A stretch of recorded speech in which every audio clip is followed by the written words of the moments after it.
Hi guys! Tonight we step into the echoing stone corridors of a medieval castle. Torches flicker along the walls, and you can almost hear the faint whistle of wind slipping through cracks in the heavy wooden doors. It's a setting that seems romantic on a tourist visit. But living here, especially on a winter night, would make you regret it within the first hour.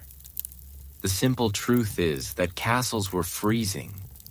Sleeping inside one without central heating, insulated windows, or even a decent mattress by modern standards meant your greatest threat wasn't rival knights. It was the cold. You wouldn't last long without some clever strategies. So before settling in, like the video and subscribe if you truly enjoy the content.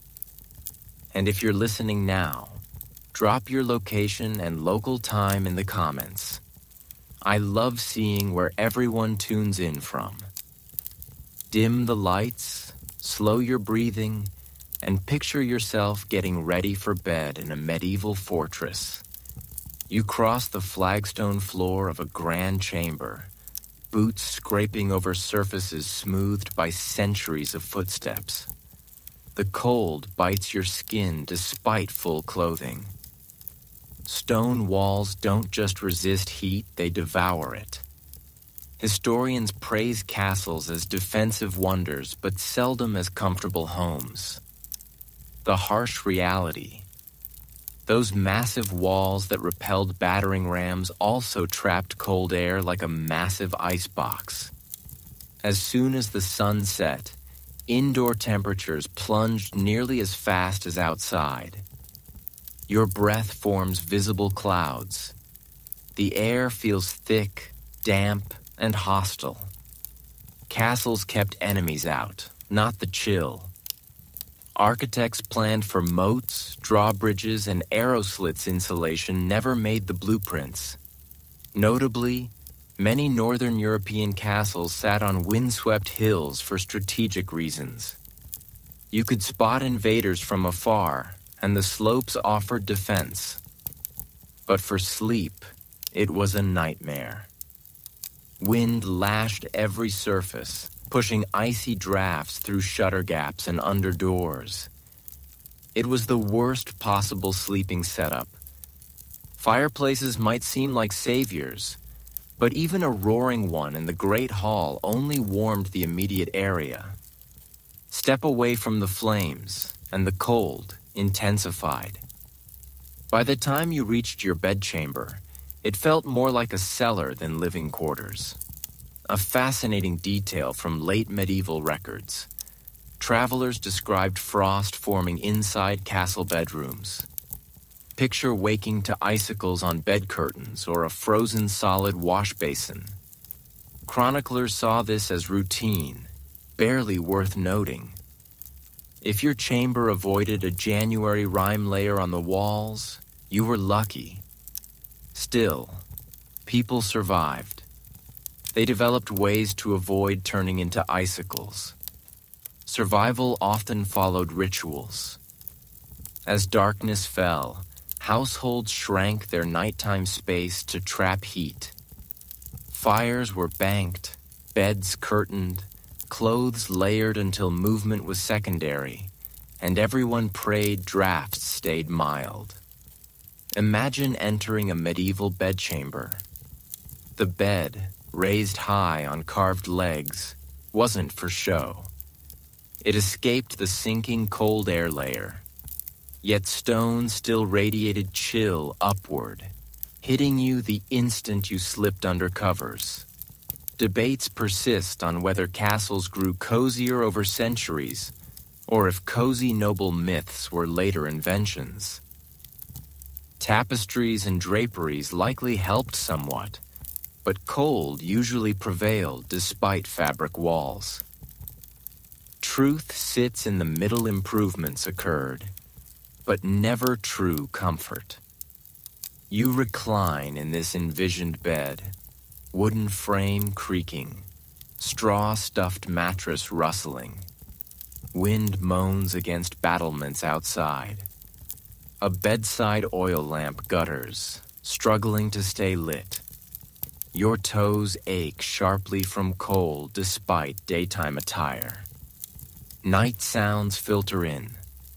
Distant guard boots on stone, frost creaking rafters, a muffled courtyard dog bark, perhaps freezing water dripping nearby. None warms you. It underscores the unforgiving world. Nobles in perfect comfort while peasants froze? Not quite. Peasants' wood and daub homes sometimes trapped hearth heat better than lords' vast stone halls. A small hut's single fire warmed a family decently. In a castle's huge stone box, even 5 fireplaces barely dented the chill. Contemporaries noted the irony. Clerics and visitors wrote of restless castle winters' grand beds, bitter nights. Travelers were advised extra cloaks for survival, not display. Picturing yourself there highlights the ingenuity needed for one night. No simple blanket crawl and hope. You layered fabrics, piled furs, sealed curtains, sometimes shared with others, human or animal. Each move built microclimates in a relentlessly cold space shaped by nature and design. This reframes medieval life. Not just warriors, lords, monks, maidens. They were survival experts. Bedtime tested, winter tried, and sleep now an easy luxury was carefully engineered via generational rituals. You'd treasure every warmth flicker. A dog at your feet, hot stones by bedding, frost-free beard as victory. These lingered more than banquets or hunts. Survival stuck. Tonight, in your heated modern bed, spare a thought for those shivering in stone rooms. Long nights, bitter mornings they endured. They slept in uninhabitable places. We'll explore that ingenuity layer by layer, trick by trick, deeper into the medieval night. You enter the great hall, the castle's pulsing core. If bedchambers were stone tombs of drafts, this space pulsed with warmth flickers. Long trestle tables lined the floor, wood polished by countless elbows and tankards. Roasted meat, spilled ale, damp wool, and lingering rafter smoke scented the air. The central hearth roared, a bold orange square defying winter dark. This was the castle's liveliest spot after sunset. People gathered for food and to soak heat before icy retreats. Servants rushed with bread trenchers, ale jugs, steaming pottage platters. Dogs scavenged underfoot, tails wagging for scraps. Laughter, song, knife clatters made it raucous. Briefly, you forgot howling winds and frosting windows. Fact: the Great Hall was the only reliably heated castle space. A massive central or end hearth burned constantly in winter, fed logs or whole trunks. Rank let you sit near, basking in glow. Others shivered at edges. Yet heat traveled little. Farther from flames, walls exhaled frost. Heat rose to smoke-stained rafters. Floor dwellers cloaked and huddled. Few stayed truly warm, most pretended. Chroniclers note feasts as heating tactics.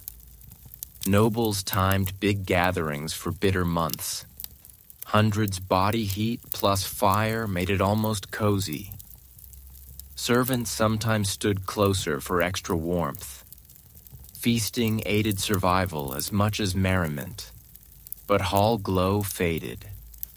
Feast ended, minstrels packed, guests stumbled to beds. Fire burned low, embers red against cold, shadows lengthening on walls. evening heat vanished fast. In hours, the hall turned frigid silent. Picture lingering by fire, reluctant to leave, hands outstretched for final sparks. Cheeks hot, back cold upstairs awaited. Smoke-stung eyes clung to hair, but spiral stare dread won.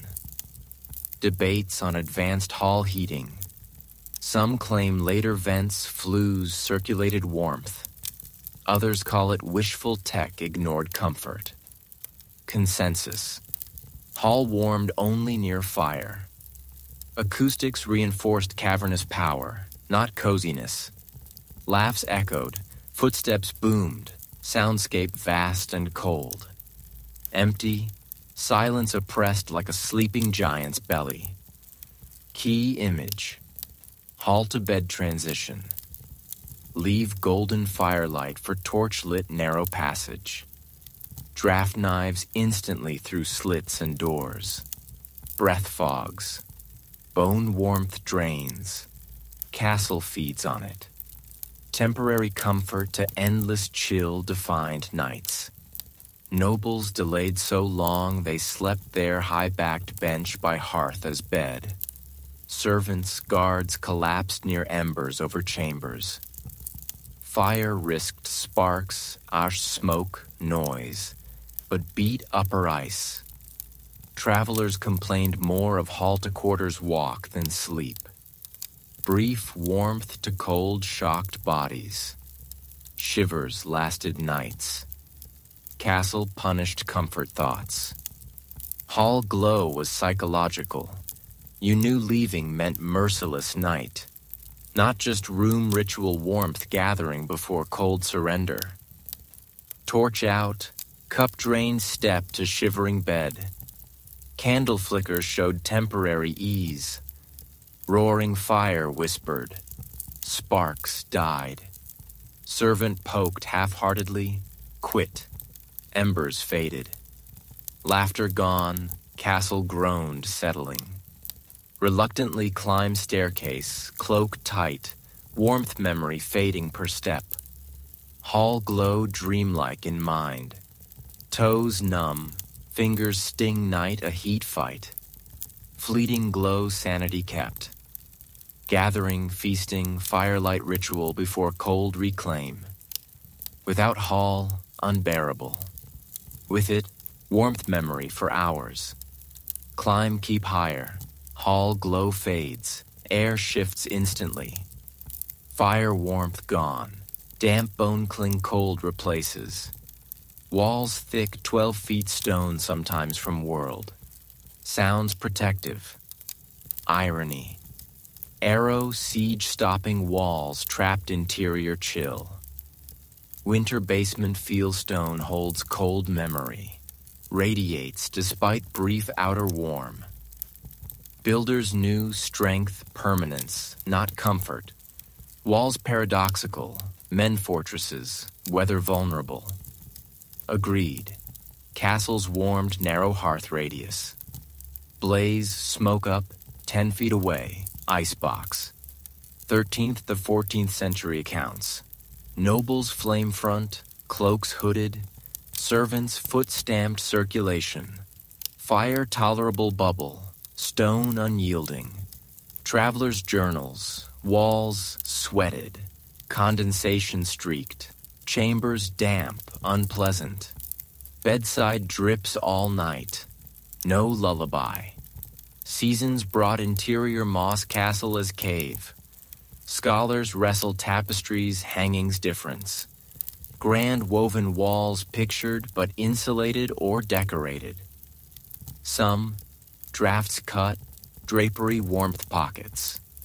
Others, romantic exaggeration richest cloth lost to unglazed cracks. Debate unresolved, shows desperation, try anything. Late January bedchamber, small guttering hearth fire. Cliff-like walls, condensation slick, wool wrapped. Shiver. Central proud bed, heavy curtains. Behind, air degrees warmer, cold carved cocoon. Outside, stone tomb feel. Psychological severe dread cold over hunger, illness. Latter past, cold, relentless winter nights. Castle escape, impossible home imprisonment marked. Pull coverlet tight, wind hiss through slits. Ears burn, fingers stiffen. Dreams ice fire haunted. Walls not shield off switchless refrigerator. Perspective shift. Castles daily unglamorous. Survival machines priced protection. Comfort security sacrificed. Winter nights, stone arrow safe, never warm. Clearer. Castles sleep less peaceful rest. More environment small war. Invisible merciless enemy. Battlefield, chamber, bed, body. Shuffle floor, no carpets, polished wood. Humble rushes crunch boots. Not decoration practical. Underfoot cold soften, spills soak, crude insulation. Later Middle Ages docks. Households renewed thick layers. Noble halls, chambers. Fresh, outdoor, grassy, earthy, pleasant scent. Summer inside, carry feel. Padding, footsteps muffled, ground-trapped warmth held. Charm short. Rushes fouled feast scraps, ale, bones lodged. Mice, insects playground. Cozy carpet, no winter end filthy. French moralist, midden sleep. Double duty fascinating. Thin warmth trap, damp stone absorb. Constant wall condensation. Otherwise slick stone, freezing puddles steps. English accounts peculiar. Lavender, rosemary, meadowsweet sprinkled rushes. Practical. Rotting odor disguise. Comfort whiff. Smoke, damp thick rooms. Bed settle. Faint lavender, wet wool, wood smoke overwhelming beneath. Not warmer night bearable. Architectural historians debate rush's effectiveness. Some, genuine warmth insulating matte feet, icy stone. Others, symbolic order, cleanliness, heat loss walls, ceilings most. Evidence patchy question. True warmth tech or messy tradition disguise. Bed picture, servant new rushes scatters. Underfoot soft crunch, trample aromas release. Moment, room cleaner civilized. Morning, damp absorbed, decay cycle starts. Bedroom sensory overload. Sheets, wool, fur, comfort. Around, old rushes musty, herbs sharp tang. Clothes cling omnipresent smoke. Floor mice rustle crumb search. Details, survival, not luxury, sleep defined. Ingenuity, too simple materials. River field plants, long winter endure tools. Carpets, insulation, no chill fraction away, whatever. Imagine chamber headrest, floor nightly cold battle part. Enemy stone, fragile shield rushes. Morning. How long these dampness, decay, betray. Bed edge sit, high-piled cloth fingers run. Medieval night chill survival, secret one. Fabric.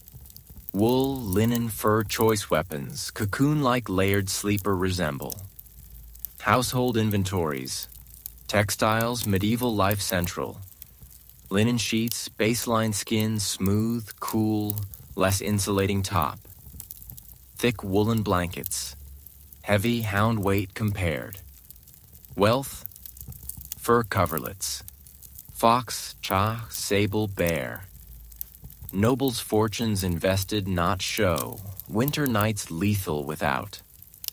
Amusing sources buried. Servants joked, masters tucked, immobile layers pinned, turn monumental. 5-6 heavy blankets swaddle. Still lie or covers pull, freeze risk. Warmth mobility cost, most willing trade. Fur special, luxury beyond, practical. Arctic fox, marten, sheepskin, dense warmth. Burgundy noblewoman chronicler. Ermine-lined covers, summer travel, refuse, night chills, fear. Absurd us drafts, every room slice. Cold paranoia, rational. Certain household, strange custom. Too much linen, unhealthy, sleep, body, heat, draw. Balance. Wool, fur, above, below, deliberate layer, textile, sandwich. Linen cool, wool heat, fur trap. Theory, scientific, doubtful, folklore, practical comfort mix shows. Scholars, textiles, social meaning puzzle. Fur survival or status? Inventories. Wealthy, enormous fur coverlets collect. Poor, coarse wool, no. Some, power rank symbols primary. Others, drafty castles, crucial necessity. Truth between life-saving tools, prestige markers. Layers beneath imagine. Wool faint skin, itch modern rougher. Fur dense, almost suffocate cold bay keep. Blanket straw mattress sheer weight press. Slight shift. Bigger, icy air cocoon invite. Face space breath warm.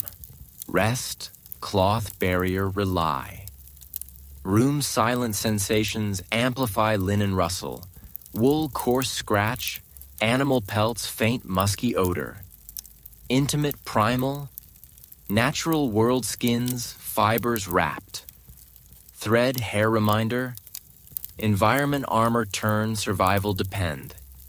Medieval sleep essence thought lies. Rest. Fortress inside fortress build, not battlements, moats, sheets, furs. Night. Cold barricade, whatever textiles muster. Without, magnificent chamber crypt inside feel. Imagined cocoon lie. Nightly ritual understand start.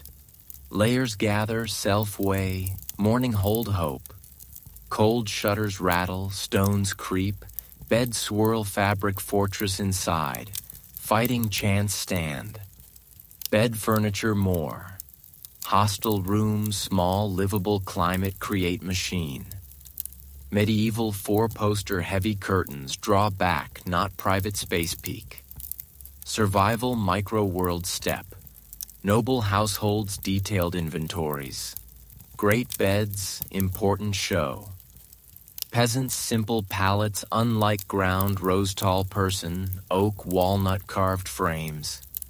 Pillars like posts, ornate often, canopy support upward stretch.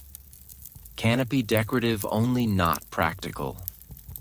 Sides curtains drape-own body heat trap.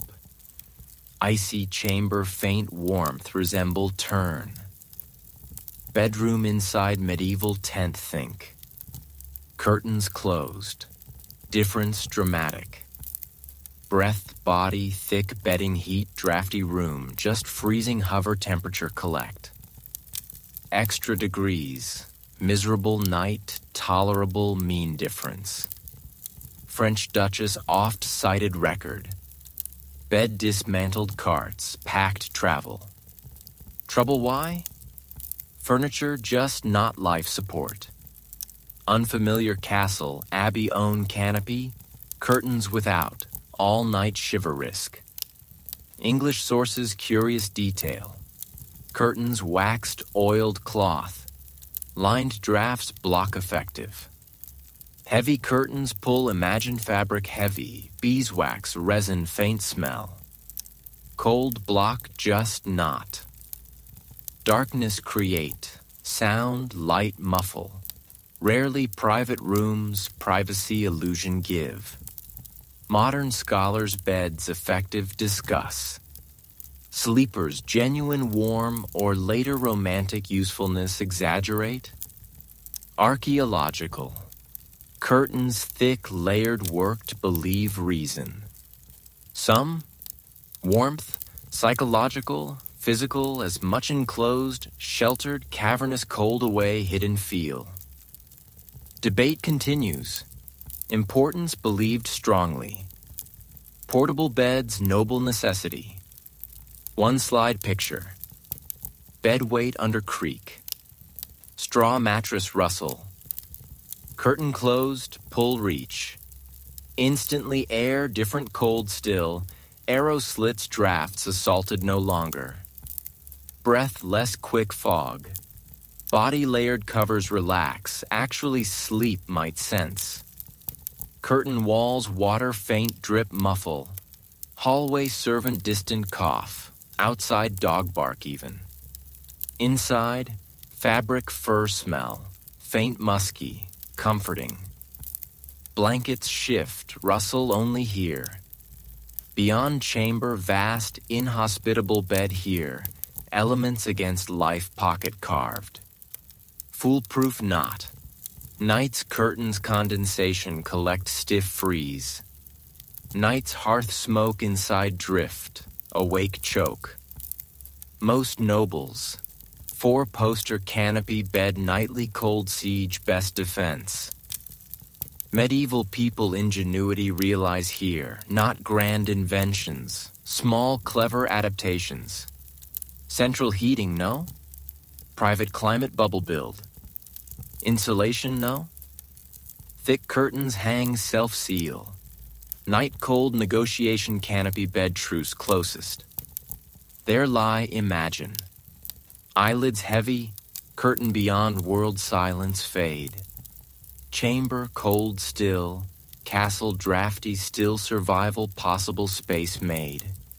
Sleep towards drift not night warmer grown. Fabric, wood, through outwit, managed just enough.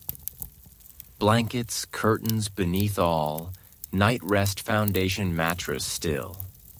Under lie. Night some comfort pass, or aching, frozen, cranky wake determine. Middle Ages bedding many forms. Feather bed, straw tick stand out. Feather bed luxury. Goose, duck feathers, stuffed sack sink. Imagine soft, pliable, body warmth cradle. Noble estates inventories. Multiple feather beds list. Lord travel household move, store, careful. Well stuffed, bed frame foot nearly above, sit thick, unforgiving chamber bouncy cushion otherwise. Families prized, guarded, treasured possessions down pass. Comfortable, simply not status symbols. Twist here. Feather beds suffocating hot become body heat trap. Winter even sweat-drenched wake sleepers until 15th century letter amusing complaint survives. Guest host bed goose pot like swallow moan.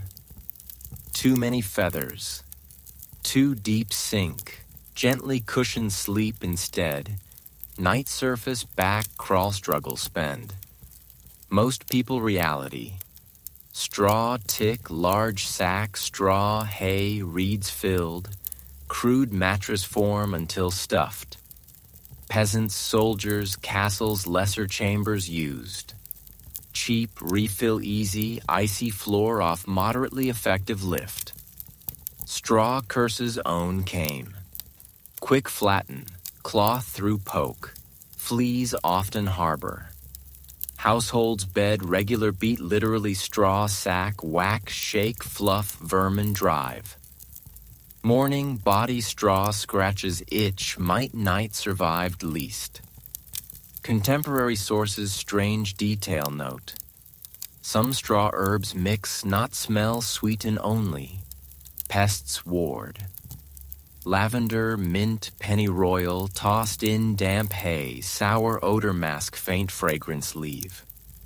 Straw-stuffed mattress ever slept? Smell quite leaves never know. Earthy, musty linger, clothes, hair seep. Researchers feather beds common how debate still. Some, very top society rare luxuries reserved argue. Others, Middling households, least one own records point. Assumed widespread more suggest. Disagreement, patchy evidence down what reveals. Sleeping surfaces, deep matter meticulously recorded enough. Drafty chamber straw, tick down lie imagine. Beneath sack rustle, back against uneven lumps press. Shift each. Grassy puff scent herbs. Faint sharpness mixed release.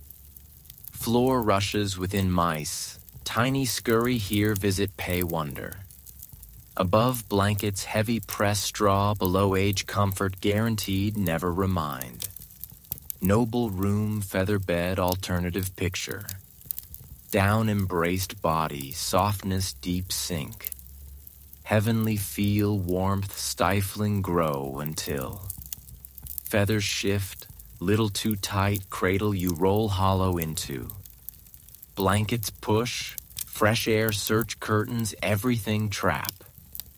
Anyway, back fall asleep? Discomfort this straw 1,000 times better still no. Straw feathers choice, medieval social ladder mirror. Feathers lie, privileged belong. Straw lie, necessity accept. Both same challenge responses. Cold, unforgiving stone chambers, body alive keep. Imagined bed tonight off drift as so realize medieval sleepers passive never. Mattress every humble, grand effort, adaptation. Cold over small victory represent. Bed into collapse, just not. Strategic decision make feathers sink or straw endure. Dawn until survive hope all. Carefully built bed, most even curtains, feather mattresses, blankets, heaps. Own on coldest nights, survival guarantee always couldn't. Difference made what?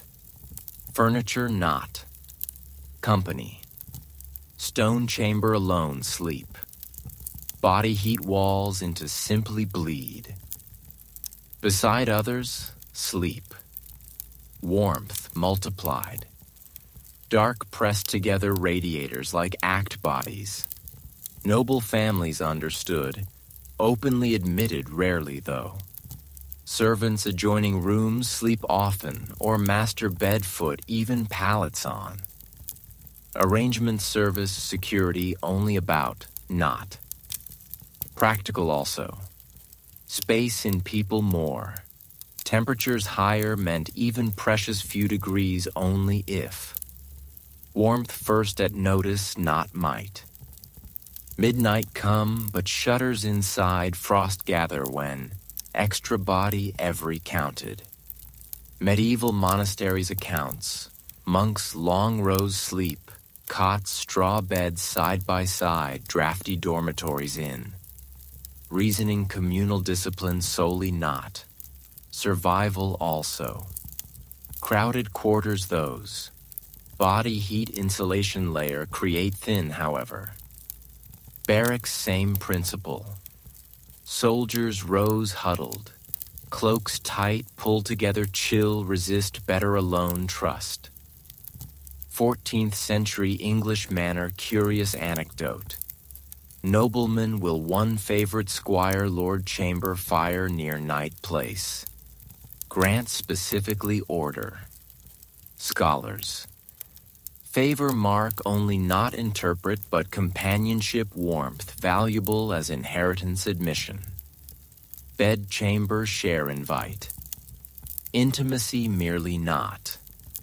Warmth privilege. Practice another layer of coarse animals. Dogs particular literal heaters become. 3 dog night phrase later folklore much from come may but reality rooted idea. Medieval people hounds bed into allow often not companionship only. Animals heat radiate because. Large mastiffs couple feet at curl. Numb toes, comfort between difference mean might.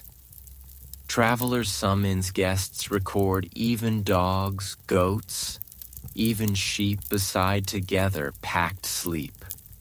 Intense smell, warmth, fragrance trump. Scholarly debate, bed-sharing nobles among acceptable socially however continues. Some routine argue lords trusted companions with, ladies maids with, travelers strangers with.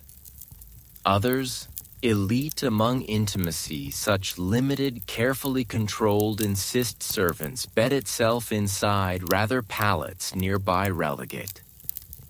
Clear what however lower classes in, bed sharing normal. Families together, pile parents, children, often grandparents, single blankets heap under limbs, tangle form. Survival stake at little meant privacy. Such bed in lie now imagine not alone, others with shoulder to shoulder pressed. First minutes, awkward feel, elbows poke, someone coughs, blanket slips.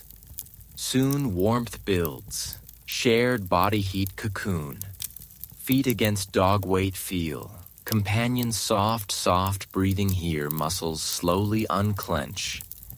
Castle wind howl may cluster, this inside comfort almost believe. Drawbacks with came, of course. Fleas, lice, easy spread, dark in whispers secrets carry. Irritations those weighed, but sleepless night shiver risk against. Simple choice. Warmth, dignity over choose. Companionship, solitude over. Modern minds to servants, siblings, animals with bed share thought uncomfortable feel may. Medieval sleeper for but survival strategy down past Ika common sense accepted. Stone frost world in, extra body every blessing. Own blanket tighter pull as tonight, so think those long ago sleepers, same cold face but fewer defenses had who. Solution simple had warmth what share, night merciful be hope. Candle out blow imagine, covers under settle. Tonight alive keep that curtains bed or blankets just not. Wearing your what also? Modern custom unlike pajamas into slip or all at nothing even. Medieval people day by as bundled nearly sleep to went often. Insulation system part of become itself clothing. Household accounts, sash surviving garments. Bedtime staple attire, nightshirt show long loose linen garment, oversized tunic resemble. Warm sound not might linen you to, but practical choice wool to compared launder easy. Skin against smooth relatively, breathable. That over extra wool tunic even, or cloak throw might. Cold severity depending on. Medieval minds to layers more better. One detail out stands nightcap or coif. Small cloth caps, chin undertied or head over snugly pulled simply.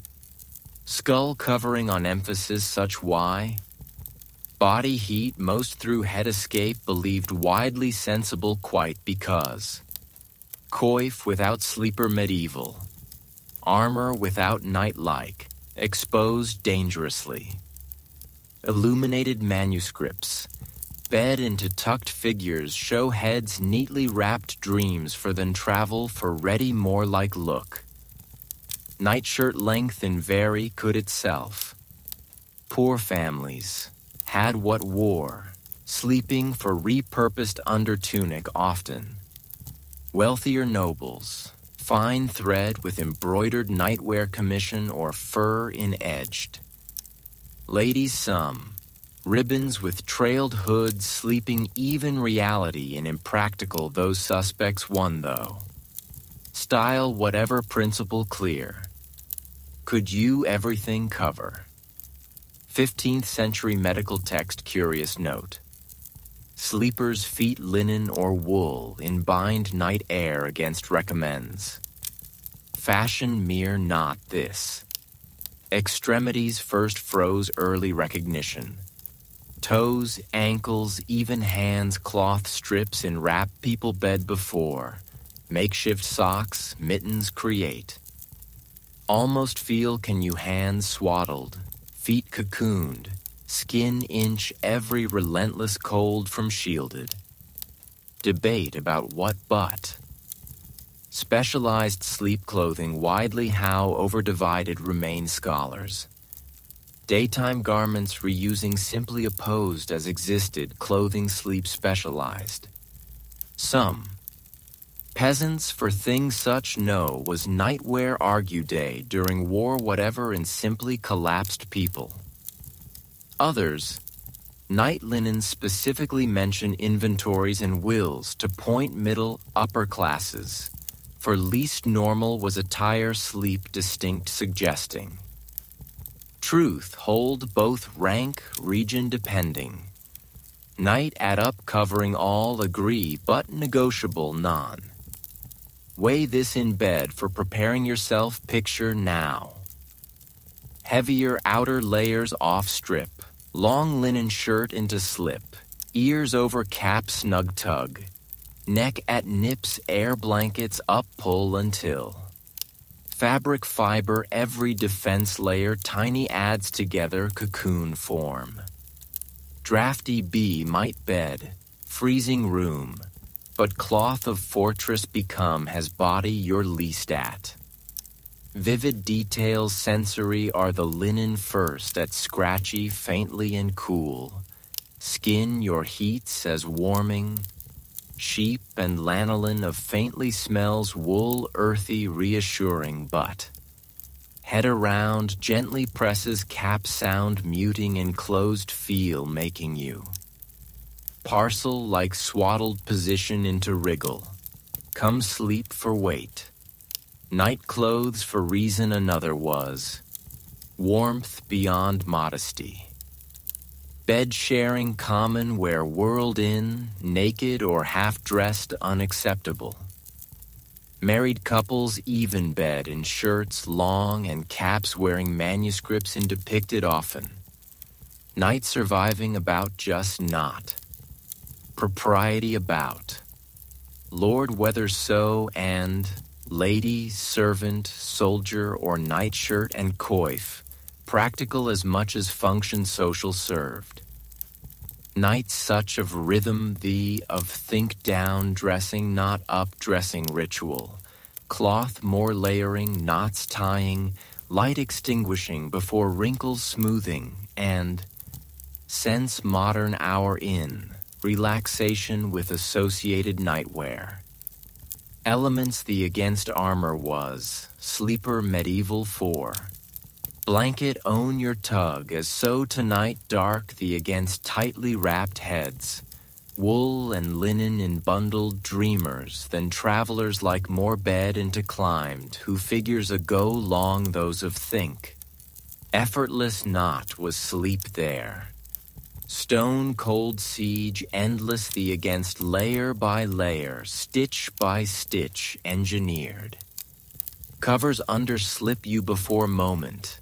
The picture servant forward steps, long-handled pan carrying, firelight in faintly glowing surface brass its.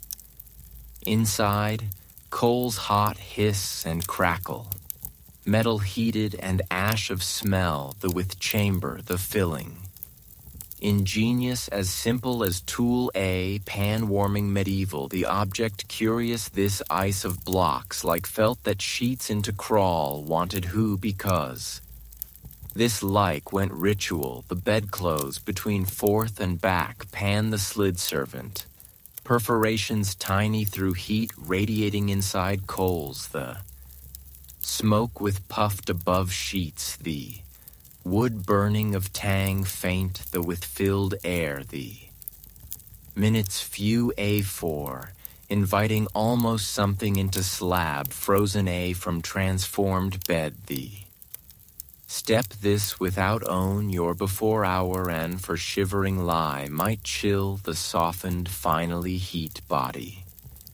Noble households from inventories surviving nightly life of tools, ordinary pots, chamber, and candlesticks alongside Pan's warming list. Expected were they? Rare not. Middle Ages late the buy, winter inessential as them treated Europe across homes wealthy. One without chamber, luxury merit not to status enough low, someone by occupied or neglected either. Hazards carried Pans these two, but letters contemporary. Too long place one in Pan left servants when a blaze set even or black scorched sheets of complain. Linen your wear whole, smoking a discover to only bed into sliding imagine. Stories are there, tragic half, comical half. Night middle thee in bed from springing men, noble of rushes, dry of full chamber, wooden roofed in blankets. The cot had Pan warming from sparks because matter small, no were accidents such. Italy from account odd, particularly one bed the warming before coals, the on to directly herbs, aromatic sprinkling describes. Disease off ward and air, the purified to thought was behind left smoke, the now smell almost can you, finally you beneath climbed as fabric the to clinging embers of tang sharp the with rosemary and lavender mingling. Superstition with practicality combined belief, the illnesses invisible and cold, both against battle nightly life domestic medieval in specialists widespread, truly Pan's warming how discussed still. High status mainly to confined were they argue some folk common for risky and expensive two households. Middling among common were cloth in wrapped embers with filled pots clay, as such versions simpler that counter others' families.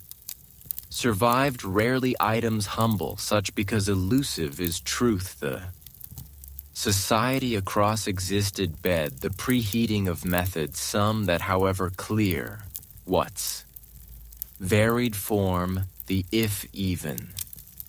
Chamber you're in process, the watching yourself imagine now. Sheets the across, steadily Pan the draws, servant, evaporates dampness as faintly rising steam. Withdrawn, Pan the when room, the of cold, bitter, the after startling almost. Warm unexpectedly as covers the under air, the escapes it before heat that trap to quickly inside slide you.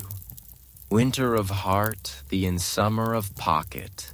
A stolen you've as if blissful feels cocoon the minutes few A4. Last doesn't it but.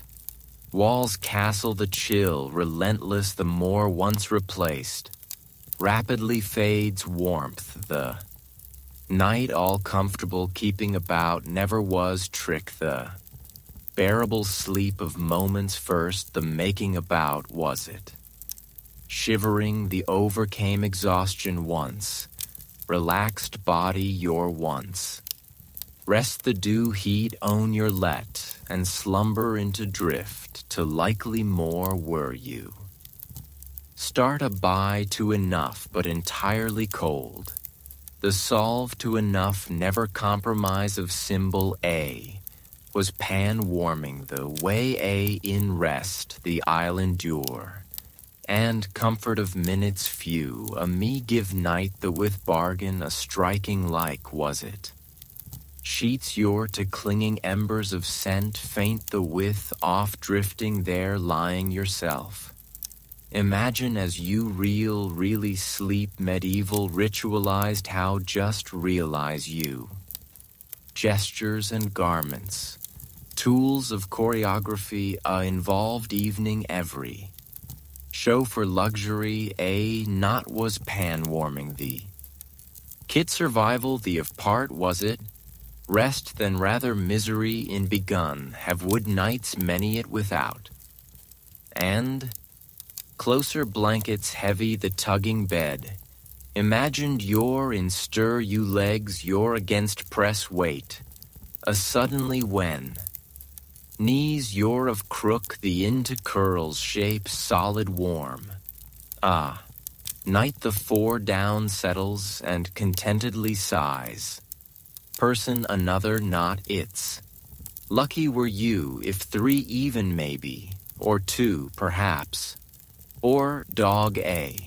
Unusual from far was bed the share animals letting of practice the companions hunting or property of guardians, just not especially dogs. Heaters were they. Warmth radiated coats, thick there, dark the of hours.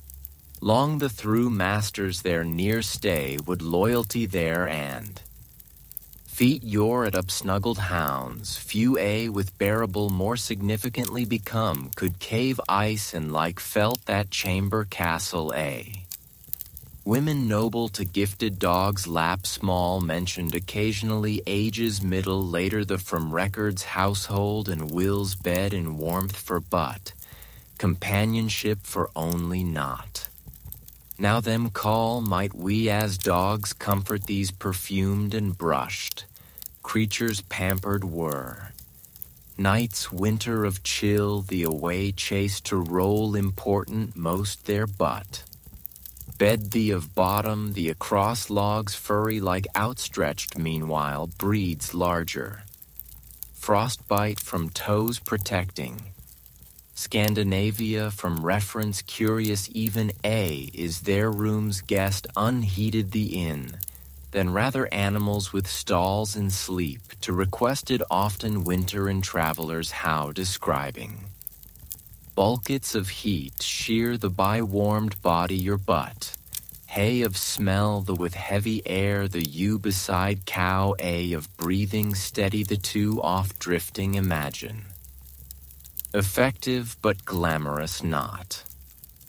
Intimacy special a carried however dogs.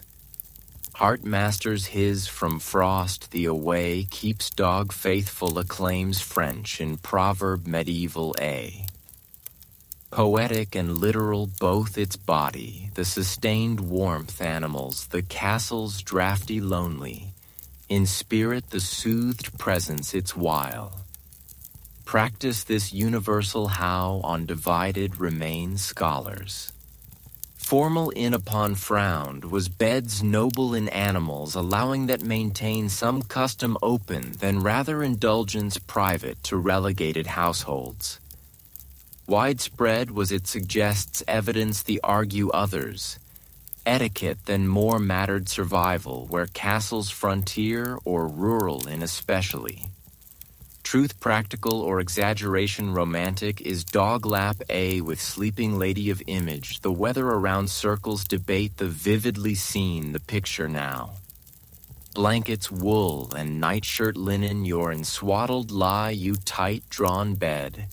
The of curtains, the battlements, the along shrieks weaned thee outside. Cold with ache, toes your them against pressed hound a of warmth. The feel suddenly until solid body its, coarse fur its. Hesitation without welcome you. Outdoors thee and hunt thee of scent that carries it though, and side your at curls dog another soon. Cloth in just not. Heat living in cocooned are you. Transformed is world the bed the inside but. Icy still be may chamber thee. Inconveniences with came this of course. Covers the underhidden bones on gnawed sometimes and dirt in dragged, hair-shed dogs. Companions human there to spreading, them with traveled insects. Worth it was trade off the yet sleep without night a than blanket dirty a better. Frostbite than fleas better. Unforgettable is mixed sensory the clothes you're to clinging smoke faint. The fur dog of smell, earthy, the blankets of press, heavy, the all it underneath and breathing creature, another of rhythm, steady, the reverence on bordering affection with animals, thereof spoke people wonder, no, its survival share too was warmth share too. Habit sleeping medieval of essence the captures. Later much coined phrase a though. Night dog 3, the of image the. Cold manageable meant dog 1. Chill serious meant 2. Bed thee into heat of source possible every stacked nobles even that bitter so was night the meant 3. Tonight bed own your in there lie as so darkness by surrounded. Drafts by assaulted, stone by isolated castles and people for felt. Have musted extraordinary how of think side there by curled animal and of loyalty simple the from comfort and strength draw to. Nights winter countless through alive other each kept dog and human. Warmth of exchange small that in. Moment A for back curtains, the pull imagination you're in chamber noble the outside step and unfold sleep of world another quarters. Servants shadowed the in courtyard the across. Stark was slumber noble and peasant between contrast the goals same the was nights bitter through survival yet. And surprise might answer the then warmer truly slept who. Comfort mean always not did grandeur, but canopies thick and pans warming, coverlets fur, beds feather grandeur had nobles. Rest for as much as display for built, cavernous were chambers bed there. Heat too impossible them made space that all and sponge alike warmth, swallowed stone, the fireplaces roaring with even. Eyes his before mist into froze that air breathe still yet. Fur and down of heaps on lie might lord as so. Interior entire the warmed hearth single a that enough small daub and timber of houses humbler in lived meanwhile peasants. Insulation as acted straw with thick roof thatched a. Room the of end one at stabled animals often with, together huddled families. Keep drafty a in than tolerable more far air the kept heat combined thee, and tower lords the than better far warmth held they, mean were huts, the though that astonishment mild with village English century 14th a to visitor a wrote. Comfort than more determined status yet and washing with softened linen, furs imported. Quality high of wool materials finer to access had nobles. Thinned they until patched blankets and wool coarse with dew made peasants. Smokehouses in roughly cured sheepskins or smoke hearth and lanolin of strongly smelled bedding there well insulated it though, and luxurious felt or looked never it. Records manorial from note curious one fire the near benches on directly slept sometimes peasants, laps there and curled children there. Warmth guaranteed hearth the to closeness the butt, smoke and sparks risked they. Heat immediate that lacked often. Hall great the from separated, chamber bed nobles the contrast in. Expect you'd weigh the in always not. Distributed unevenly thus was comfort.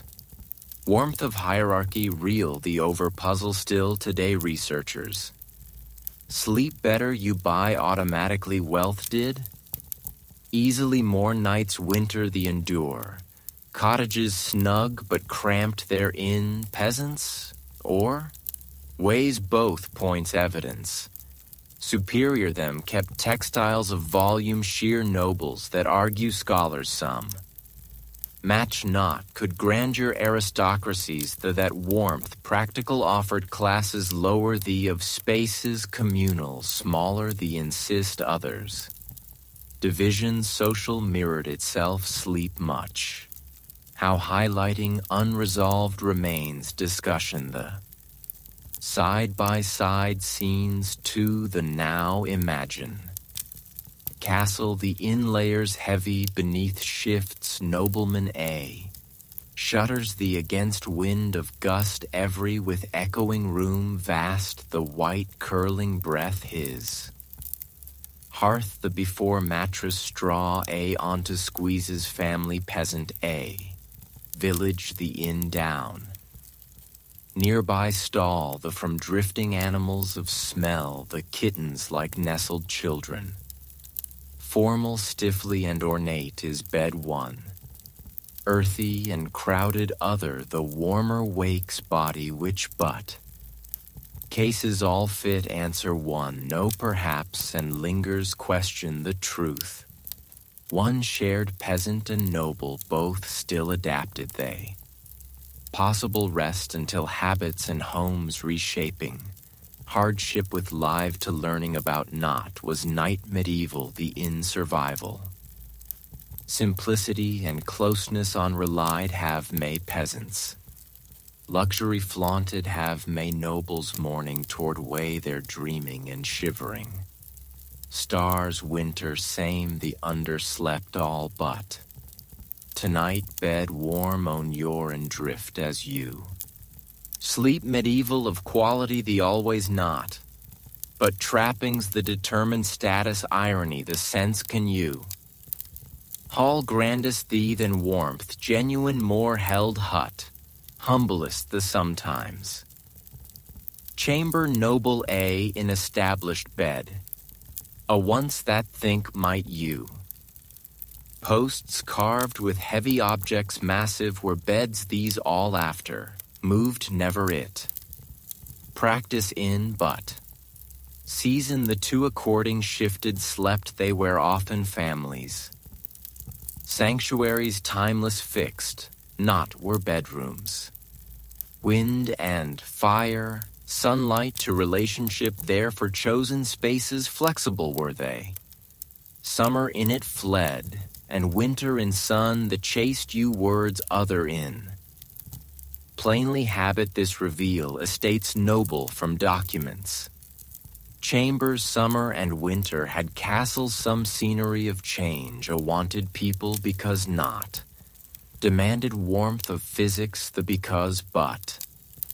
Day the each hour's precious few A for windows the through struck sun weak the wear. Exposure southern with rooms into moved families months cold in. Heat more little astored their walls thee, hostile less little a felt air thee, brutal so quite not was up waking and, rooms north facing into retreated and spaces sunlit those abandoned they, summer come. Household for Edward of accounts the inexample documented. Well A is their rest to chose king the wherever nests temporary creating. Another to chamber one from tapestries and linens, beds feather carried servants. Survive to essential was mobility. Palaces stone in living those four but. Ordeal logistical A was it. Year one frost that a chamber his lost he that letter A in complained courtier Burgundian A from survives note curious A. Their sleep to refused he that cold and damp so grew, said he. Walls the sun rising the facing room narrower A instead choosing. Us reminds phrasing his adversary and was itself building the castles in that. Seasons the with retaken and surrendered, cold by conquered were rooms. Estates grandest the of luxury A was this weather or chambers seasonal multiple offered truly castle every. Whether debate still historians architectural and archaeologists. Were they where cold the endure to forcing, sleeping for rooms? Suitable few only had castles of majority, that argue some. Living seasonal for design, intentional shows, record surviving and fireplaces, placements window of evidence that insist others. Persuasive is image the but, unresolved remains argument the. Turned weather the as nests shifting birds like walls own its within migrating family noble aturned has earth the year each as again cycle that began you and permitted damp the and wind the sun the where slept you not wanted you where sleep not did you adjustment constant and planning movement demanded cold against fight the static knot. Dynamic was sleep medieval of truth, another see you so, and seasons the with rhythm in adapted life and rotated chambers moved were beds. Design interior than rather elements the by dictated. Mobile was sleep cottages and castles both in. Bedrooms fixed of notion modern hour of little had life medieval that you reminds practice this. Space sacred permanent a not was bedroom a. Stone of fortress larger the within camp temporary a was it. Walls its within nomads like shifting inhabitants its. Temperature and light by reshaped. Alive was castle the chamber medieval AI of window narrow the by moment a for stand. Skin your across slip draft the feel and frames sealed and panes glass there with homes today's unlike. Wall the in holes vulnerable were windows castle. Wind the to invitations but arrows against defenses were they. Notion the even without, glazing double without, glass without. Birds and rain, then more little out, kept that cloth stretched, or shutters simply were openings these, insulation of. Households medieval of surveys written, many and rare so was glass reveal oratory private lords the or chapels for reserved was it castles. Inside from barred be could that planks thick, shutters wooden had chambers ordinary. Air and light for open stood they summer in. Wind the inn creaking tight, shut they winter in but. Chill the against shield no was alone wood yet. Cracks through crept cold, damp grew room the. Opening the across cloth stretch to was solution practical arraign to resistant and translucent it make to wax or oil in soaked linen sometimes. Parchment through sunlight like hazy and soft, enter to glow amber dim a allowed this day by. Wind thee of shriek the dulled it, night by but. Rattled frame the flapped fabric the. It with live to learned sleepers and porous was fortress there that reminder constant thee. Account household French century 13th A from comes reference intriguing one frames wooden into set and translucent scraped horn animal of slices thin. Cloth to alternative sturdier but crude provided these. Warped and quickly yellowed they though, better weather resisted and light pale admitted they. Pain such through outlooking imagined glass fogged through seen if as blurred world the brutal less fraction adjust, chamber your inside yet.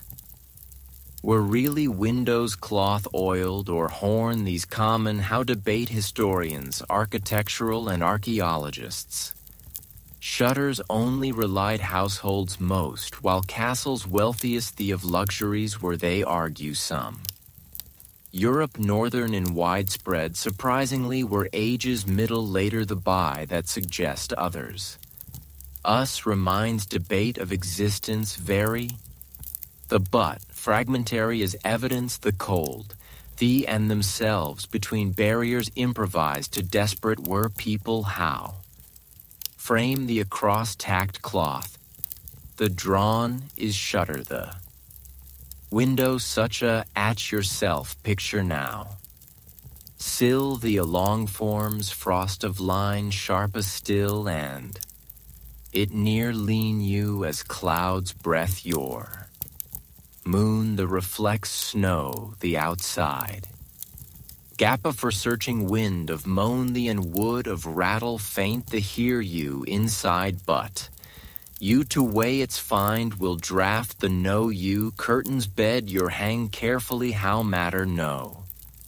Haunting is soundscape the corridor distant a and banging shutters.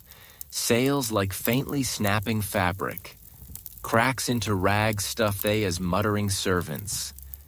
Frames the around gaps into clay or moss pressed even household some insulation makeshift as.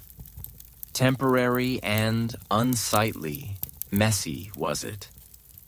None than better measure any, freezing below dipped night the when but.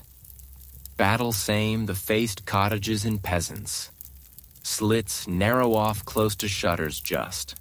All at windows no had often houses there. Light in, let to thin stretched animal from membranes bladder used some. Eerie was effect, the veil a behind were outside world the if as, shadows distorted with but, faintly glowed rooms. Ice brittle into sheets, translucent turning, frost with hardened coverings these even though night at. Bitter was irony the nobles for. Winds cutting to exposed also, but defense and status them gave towers high there. Felt colder the slept, they higher that remarked sometimes guests. Lord A of wealth the envy might hut low his in peasant a window chamber tower a through whistling draught the not but. To beauty A was there yet and night moonlit a on bed in lying imagine floor.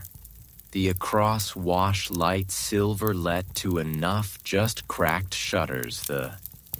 Yes in seeped cold the shadows of poetry did so but. Outside snow of glow faint the curtain thee against branches of silhouette the. Wonder and discomfort of balance A was sleep medieval. Peace fragile of moments also offered night's harshest the wear. Tonight curtains own your draw you when so windows ancient those picture. In way it's found always night the walls the thick how matter know that reminders than barriers less were they. Draft after draft, it with live to learning about was entirely cold. The conquering about never was sleep. Broke morning until. Blaze the in salvation expecting. Chamber bed castle A of hearth the approaching yourself picture you. Roomstone A in fire A surely. Comforting less far is reality the but. Them into fed be could trees entire that enough wide yawning chimneys there. Enormous were fireplaces medieval. Space the heating actually at poor were they. Spectacle there all for yet. Physics simple was reason the smoke the with upward directly escaped heat, more the chimney the wider. Embers glowing into collapsed logs, danced sparks, roared flames. Ere the enmisted still breath your, away paces few a more than step yet and. Circle immediate its in heat of oasis bright, a created fire the cold bitterly remained chamber castle the that beyond but. demanded this wood much how emphasize records household. Timber of loads wagon entire consume might castle large A and weak winter single A. Fuel for but, construction for just not concern constant A became management forest. War any, then faster woods, the emptied had warm hall, great his keeping that letters his in bitterly complained France in Lord one. Imagined one comfort the provided rarely yet, resources devoured fires. Two accounts amusing are there. Manna warm to weak too, but oxen roast to enough big were fireplaces noble that joked sometimes guests. True rings exaggeration thee, majesty of sense A and light, spectacle provided hearths these. Wall stone of chill unrelenting the against relief real little but. Room the into heat reflecting. Flames the behind fireback's iron placing with experimented household some. Longer little a warmth store to tiles with hearths lined others.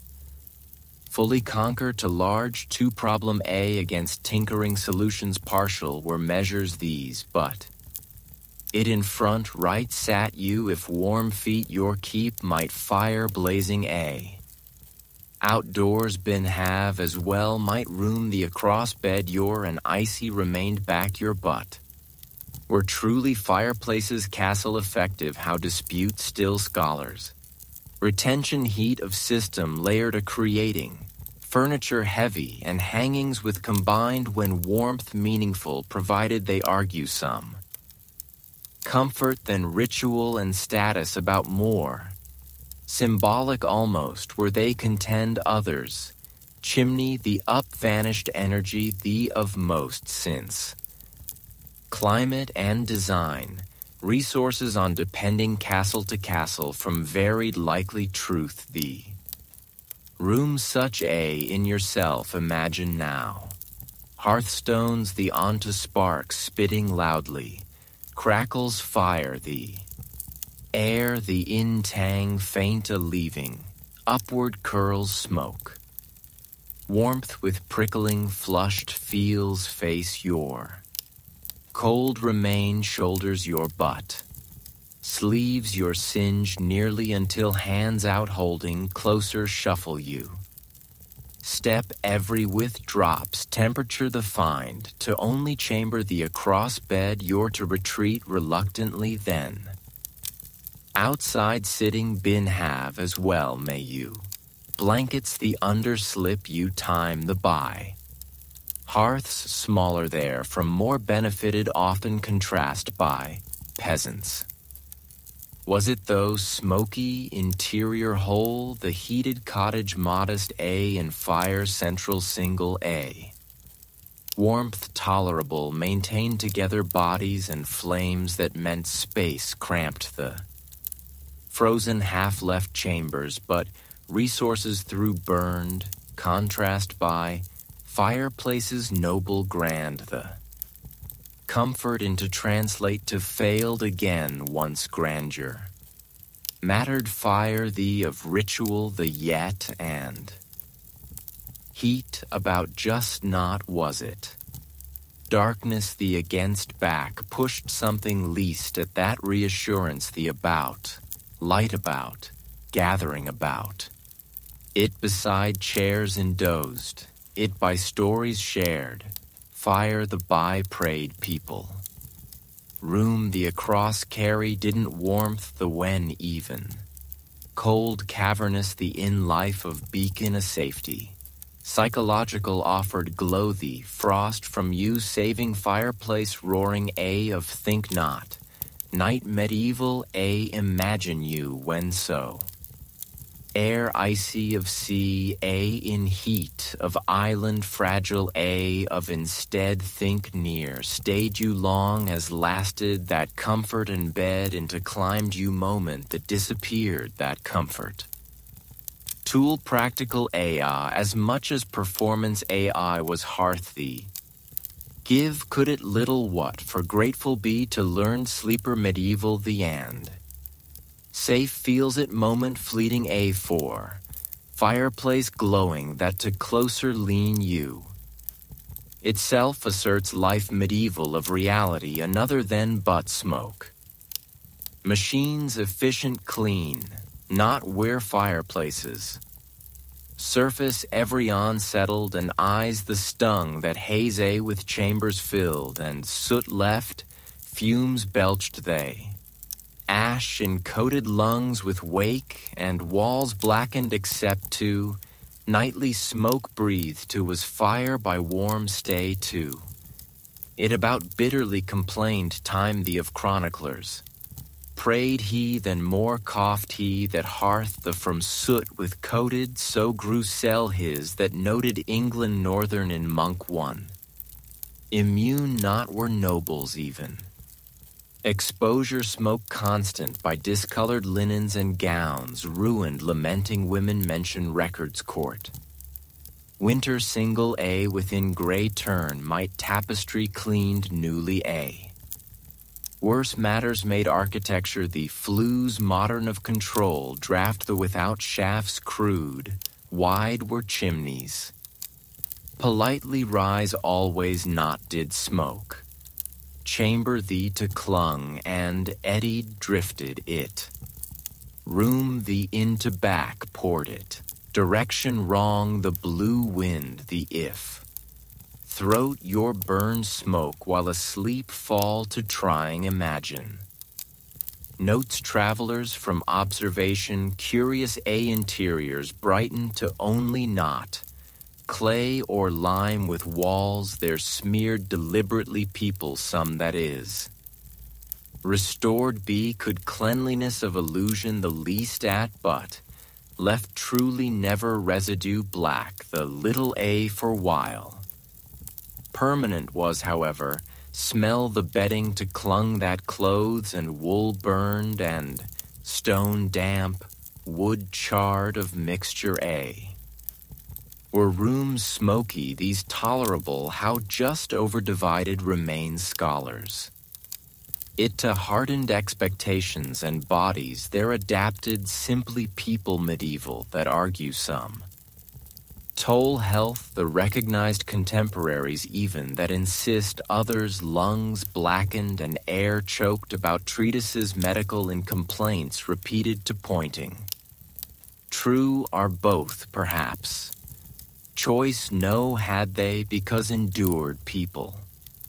It about grumbling stopped never they but. Night such a after bed in lying yourself imagine now. Smoke of smells hair your. Ash of tang acrid the hold blankets your.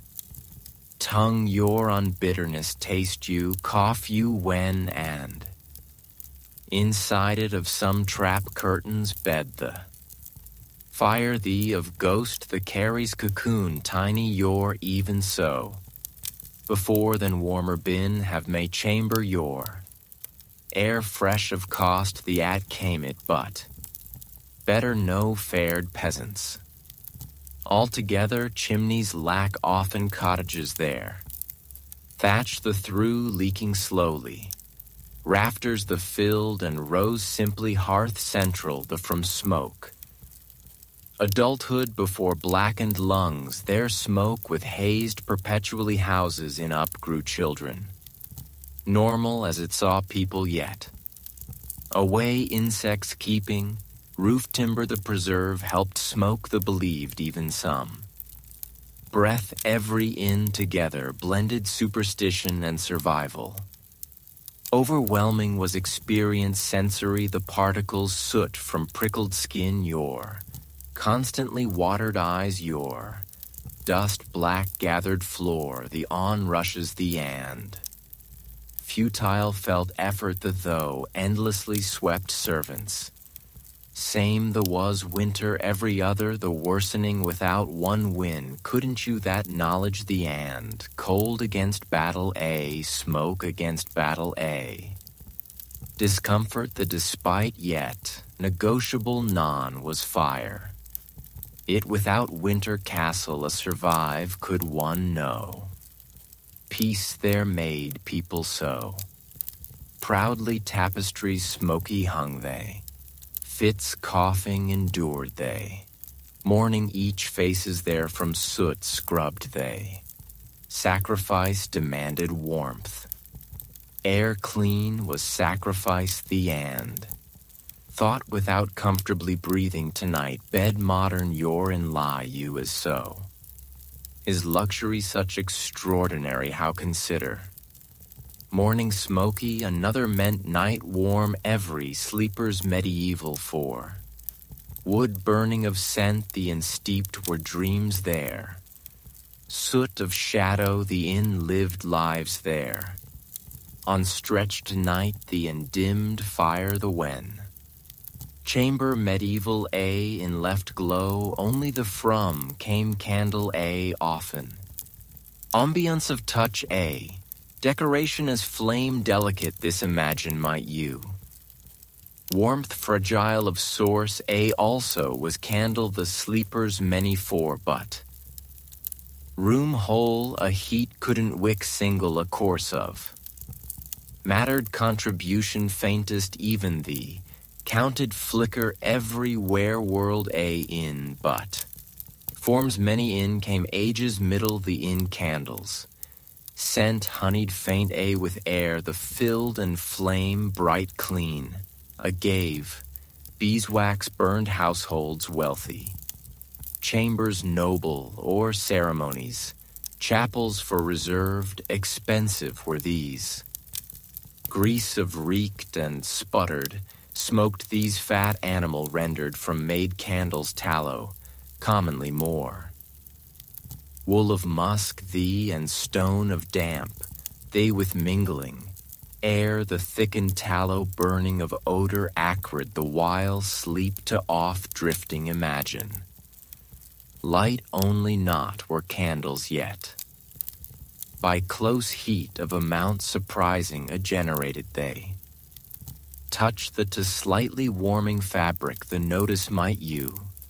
Curtain bed your near one place. Warmth of pocket A and illumination both offered that flames of clusters creating. Stands on together candles, several arranged households some. Heating central hardly it was. Around them circle immediate the in cold. The of edge, the softened it, but night's winter on once at chamber her in candles 12. Demanded woman noble, a how describing letter. Century 14th A from survives anecdote curious. A extravagance the at grumbled servants. The rest could she then only that insisting. Truth a reveals request her but. Marginal was effect the when even. Heater substitute A as light used people. Obvious were hazards the. Flammable dangerously were linen and wool with rich curtains bed and easily toppled flames candle. Cinders to chambers entire reducing. Placement careless by sparked fires describe records. Life his with escaped barely and a flame blankets his fine to awoke he. Rail bed the on candle A with off dozed who squire A of tells Germany from tale grim particularly one. Recklessness him blamed servants the hand at too close warmth of sliver a wanted had he.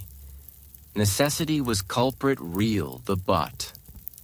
Complacency bred candles of use routine. The weather or fully dangers the understood people medieval, whether discuss still scholars. Accepted but common were accidents that show textiles charred of inventories that argue some. Night the into deep lights, the monitor to servants assigning by risk, minimized wealthy, the believe others. Constant was comfort and danger between balance, the case, the whatever. Chamber such a, in yourself, picture now. Walls the up, crawling shadows only leaving. embers to dwindled has hearth thee in fire thee. Bed your near stand wooden A on burns candle single A. Tighter covers the pull you as hands your reaches that halo a casting, golden and soft as glow its.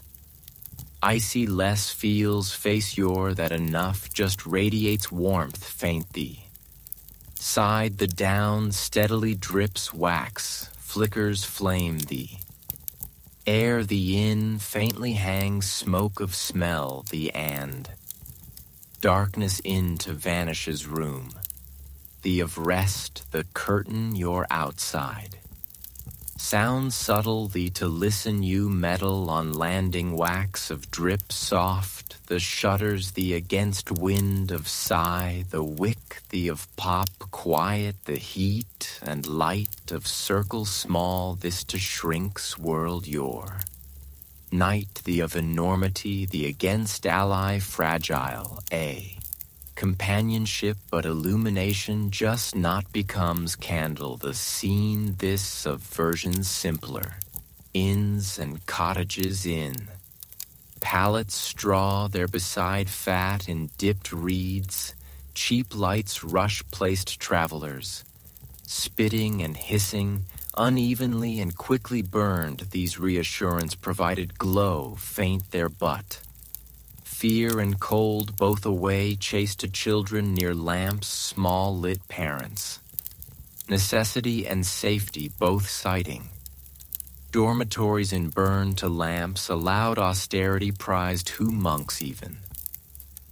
Unforgettable was mixture sensory the burning of months from soot with streaked walls, the smoke and fat melted of smelled air, the splattered had wax where stained bedclothes the imperfections these accepted people yet. Decoration than more was candle thee, winter harshest the in. Survival was it. Tonight light electric clean own your underdrift as so flame medieval A of flicker precarious the imagine. Rest into body the trick to enough just warmed it. Spark every with disaster risked it. And details smallest the even in. Tension from free never was age's middle the in sleep. Ruin into warmth turning without night. The through burn would flame fragile your that trust to was eyes you're close to. Quarters communal into and chambers noble from away step you if. Sleep medieval of side another find you. Dormitory collective the servants and private beds feather. Curtains heavy of privilege the had everyone not. Endurance on more and luxury on less was emphasis the where spaces shared in slept often servants and apprentices, soldiers, monks. Example Anna's monastery the take. Simply live brothers that prescribed rules monastic. Halls vast were dormitories there that meant which.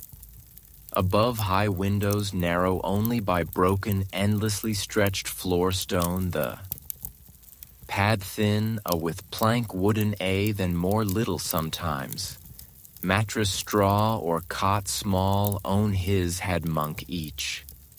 Next the of breathing the here could monk one that close. So side by side positioned were beds the unknown was privacy numbers from came warmth, but blankets woolen rough of rustle the and, snoring, coughing, with night at echoed halls, these how describe accounts surviving. Damp and cold, thick was air that could ever chamber isolated and than warmth more retained dormitory. The meant bodies of press shear the butt. Sheep like together lay monks the four. Tower lords the than warmer was cloister the that remarked chronicler one. Still harsher was seen the life military in. encampments campaign or castles in billeted soldiers, nearby stacked weapons, beds straw across stretched men of rows long, cover as doubled cloaks and shared were blankets. Humanity of stew, and mingling straw and smoke, leather, sweat pungent was smell the bearable become camaraderie rough this even, exhausted thee for yet. Night the survive too was shoulder to shoulder sleep too. Orders nightly certain of rules, the inn appears observation curious flame with men the comfort too, but light for only not halls communal and burning kept were candles. Significantly temperature the rays to failed it if even. Warmth psychological gave glow thee. Heat it's as much as mattered flame thee of symbolism. The necessity of byproduct as simply, or warmth for chosen deliberately was sleeping communal whether debate to continue historians. Monk know that reminder constant discipline of form, as it intended monasteries that argue some luxury personal had. Ideals spiritual with a line to happen, just that advantage practical was space shared of warmth the suggest others. Impossible solitude made cold the because or camaraderie of out together bunk they did. Soldiers surrounds ambiguity same the both was it likely. Halls these of one in lying yourself imagine now. Shift you as crackles you beneath straw the turns another. Coughs neighbor ceiling vaulted the by amplified sound. The heavy hang sweat and smoke of smell. The chamber solitary and then biting less is air the butt. Tighter it tuck and chin your scratches blanket wool your. Silence for wish you as even. Warmth shared the for grateful. Unmistakable is dormitory the of rhythm. The waves like fall and rise snores. Dream of murmur occasional the by punctuated. Care to weary two men by ignored. Rushes the across scurries rata somewhere. Edge its dulls heat body collective the butt. Windows high the through in seep still draft thee. Cozy feel not may you room stone echoing vast. In alone would you then safer safe feel you but. Similarly lived servants, household, and apprentices. Storerooms or staircases beneath sometimes. Pallets straw out rolled maids or boys young where lofts and chambers side with filled were castles. Bedrooms makeshift into corners humble turning. Together huddled and cloaks layered they. Beds feather or pans warming command not could nobles unlike. Warmer therefore and crowded more, smaller were quarters sleeping there. Proximity of advantage the had they but. Unforgettable was spaces communal these of experience sensory. The close pressed bodies of odor musky, the skin against wool rough, breathing of hum low, the straw of scratch the, sealing the from water of drip faint thee. Sense modern, the in peace not was it. Endurance was it but. Survival expected they. Solitude or silence expect not did people. Corners hidden in together curling servants of. Battle after rows in collapsing soldiers of. Lights the extinguishing before prayers chanting monks of halls long those of think. Bed own your and rest you as tonight so.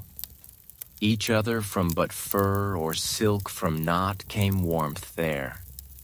comfort about as much as community about, was times medieval in sleep castles coldest the even in, act solitary a rarely, was survival that reminder a. Imagination your in dormitory crowded this into settled you've. Guaranteed not as warmth here, even but. Embers the stoke and floor the across stumble, up get to had always someone night, the of middle the inn, and tended be must fires. Uninterrupted rarely was sleep medieval. Neighbors of coughs the o'er straw of discomfort the from just not, frequently woke people. A live fire the keeping of necessity practical the from but. Hours from different was clock body medieval the rest of hours 8 straight a expect not did people. Sleep segmented call scholars somewhat with lived they instead. Dusk after came sleep first a. So or midnight until hours few a lasting. So or midnight until. Children or animals check to, pray to, fires tend to, sometimes awoke many then.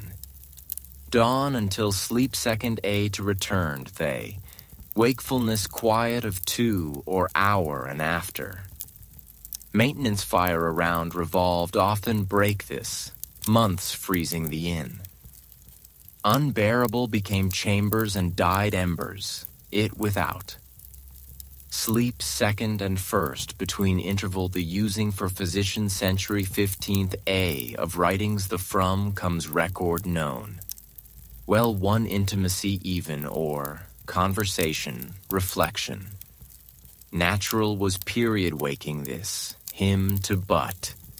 Duty more and philosophy less was it. Hearth a into logs feed to floors icy across trudging servant castle the toe. Catch would they prayed and embers the into blue heard he, wood fresh of crackle the. Accounts rural some in appears custom curious a. Fire the check to rising turns took adult each, halls large in especially, duties watch assigned families. Heat the mind to awake always someone ensuring coincidentarily and prayer to monks calling, night the through intervals at rang bells, monasteries in. Responsibility by punctuated rhythm shared a but, world the from withdrawal private a not was sleep. Europe northern in common more or universal was sleep segmented, whether debate historians. Impractical sleep of stretch, single a made simply darkness of length. The necessity by dictated was it argue some. Geography on dependent entirely not habit. Cultural was it suggest others. Continues debate the rhythms, nighttime these of heart. The at was fire, the tending that clear remains what but. Night of dead, the in waking yourself imagine. Room thee is silent but for snores.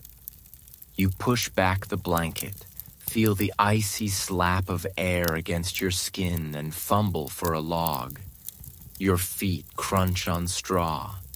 Your breath rises in plumes, and your hands sting as you stir the dying embers. Sparks flare, logs catch reluctantly, and warmth pulses again into the room. You sigh with relief, knowing that for a few more hours your companions will rest undisturbed. The sensory detail is unforgettable. The pop of wood, the faint glow pushing shadows back, the smell of smoke mingling with wool. Your fingers ache, but the satisfaction of reviving the fire steadies you when you crawl back beneath the blankets. The bed feels all the warmer. By contrast, peasants in cottages lived by the same rhythm. Their hearths had no protective grates. only open flames on the floor. So a careless sleeper risked the fire dying or worse, spreading. A family member always rose to adjust logs, poke embers, and keep watch. Sleep came in fits and starts, always tied to the heartbeat of the fire. And so you realize that medieval nights were not passive stretches of unconsciousness. They were negotiated, managed, and guarded. People rose, worked, prayed, checked on animals, whispered to loved ones, and then returned to slumber. In the darkness, life did not pause. It simply slowed, punctuated by firelight and breath. As you lie in your warm bed tonight, imagine the constant vigilance required in those stone halls. To close your eyes was never absolute. To sleep was to trust that someone would wake, feed the fire, and keep the cold from claiming the room before dawn. You've tended the fire, crawled back beneath the blankets, and tried to still your racing thoughts. Yet there was another medieval strategy for warmth, not born of practicality, but of longing for luxury. For some, the dream of a hot bath before bed lingered like a forbidden indulgence. Bathing was complicated in the Middle Ages. Heating water required immense fuel, and tubs were large, cumbersome things. A warm soak was far from an everyday habit.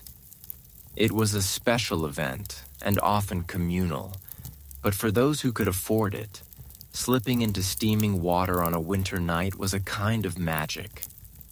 Chroniclers described noble women lowering themselves into wooden tubs lined with cloth, steam curling up in the lamplight, attendants standing by with warmed towels. To step out of such a bath and then slide between sheets was to feel briefly that winter had lost. A curious record from Paris notes that wealthy citizens sometimes ordered tubs placed near fireplaces so that the bather emerged into a chamber already glowing with heat. The air smelled of rosemary or thyme, herbs tossed into the water for fragrance and supposed medicinal benefit. For a short while, skin prickled with warmth, cheeks flushed, and the body felt prepared for restful sleep. Of course, such pleasures were rare. More often, people sought smaller comforts before bed. A cup of warm ale, spiced wine, or hot mead was a common indulgence. The heat traveled inward, spreading warmth through the chest, lulling the body toward drowsiness. Some households kept stones near the hearth, wrapped them in cloth, and placed them at the foot of the bed, primitive hot water bottles that radiated heat for hours. One rather odd account tells of noble families filling leather pouches with heated sand to tuck between sheets. The sand retained warmth longer than stones and conformed to the body's shape. Imagine stretching your frozen feet toward such a pouch, sighing as the cold slowly eased. The ingenuity is striking. When faced with hostile winters, people experimented with whatever materials they had. Modern historians still argue over just how common such bedtime luxuries were. Were they occasional treats for the very richest? Or did middling families also practice them in modest form? Some suggest that warming drinks and heated stones were widespread, accessible to most households. Others believe they remained rare indulgences, remembered precisely because they were unusual. The debate reminds us that comfort itself was a contested privilege. Picture yourself in this imagined chamber. You sit before the hearth as a servant pours mulled wine into a cup. The scent of cinnamon and cloves fills the air, masking the odor of smoke and damp wool. You sip slowly, warmth blooming through your chest. Your eyes grow heavy. Your limbs loosen. And when you finally climb into bed, the blankets feel less oppressive, more inviting. At the foot of the bed, a stone wrapped in cloth radiates faint heat against your toes. For once, you do not dread the night. The sensory impressions are vivid. The sweet tang of spiced wine, the hiss of a log collapsing into embers, the prickling warmth of heated stone.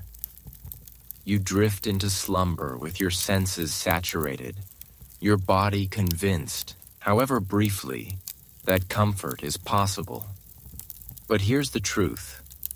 Such indulgences were fragile.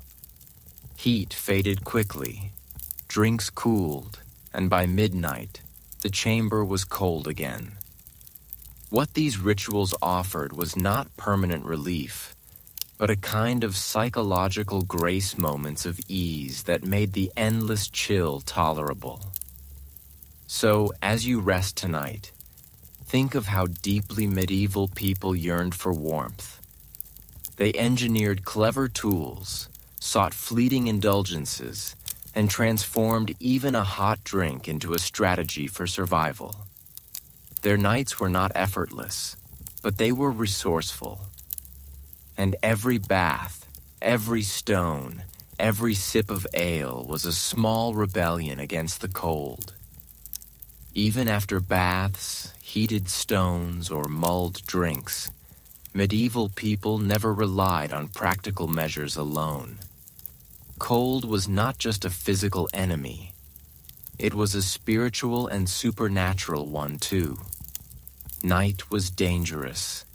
The air itself suspected of harboring illness and malevolent forces. And so, people turned to charms, rituals, and superstitions to guard them as they slept. One commonly recorded practice was hanging amulets above the bed. These might be simple crosses carved from wood, small relics said to contain saintly power, or even herbs bound in little pouches. Rue, mugwort, and juniper were popular choices believed to drive away not only evil spirits, but also the night air thought to be poisonous. Imagine lying in bed beneath a canopy strung with fragrant bundles, the scent mingling with the smoke of the hearth and the musk of wool blankets. Prayers were another shield. Monastic rules encouraged reciting psalms before lying down, and noble families often repeated paternosters or aves at the bedside. But even peasants whispered charms, half prayer, half spell, as they crossed themselves against frost or fever. Some murmured verses over children, pressing kisses on their foreheads to keep the night hag away, a figure blamed for suffocating sleepers. A curious detail appears in a German household manual from the 15th century. Sleepers were advised to place iron objects such as a knife or scissors beneath the bed or pillow. Iron was thought to repel demons and fairies that slipped into rooms during the long hours of darkness. The metal glinted faintly in the firelight, a silent guard against unseen intruders. And then there were rituals tied directly to warmth. One folk belief insisted that turning your shoes upside down beside the bed would keep frost from biting your toes. Another claimed that if you whispered the names of 3 saints before blowing out the candle, your body heat would not flee in the night.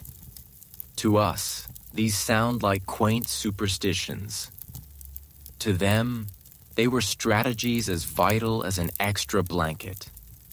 Scholars remain divided on how seriously people took such practices. Some argue that charms and prayers were heartfelt, deeply ingrained in the rhythm of daily life. Others suggest they were more like habits, gestures performed out of custom, even if not fully believed. Either way, the rituals reveal something essential. Sleep was never trusted. It was a vulnerable state where cold, illness, and spirits could all strike. People needed both physical and spiritual defenses. Picture yourself lying in a medieval bed now. The curtains are drawn, the fire is low, and the chamber is filled with shadows. Above you hangs a sprig of juniper, its sharp scent cutting through the smoky air. Beneath your pillow rests a small iron knife, hidden but comforting. You whisper a prayer, words soft and rhythmic, and then cross yourself before pulling the blankets tighter. The night feels less menacing, as though the rituals have carved a circle of safety around your fragile body. The sensory details deepen the experience.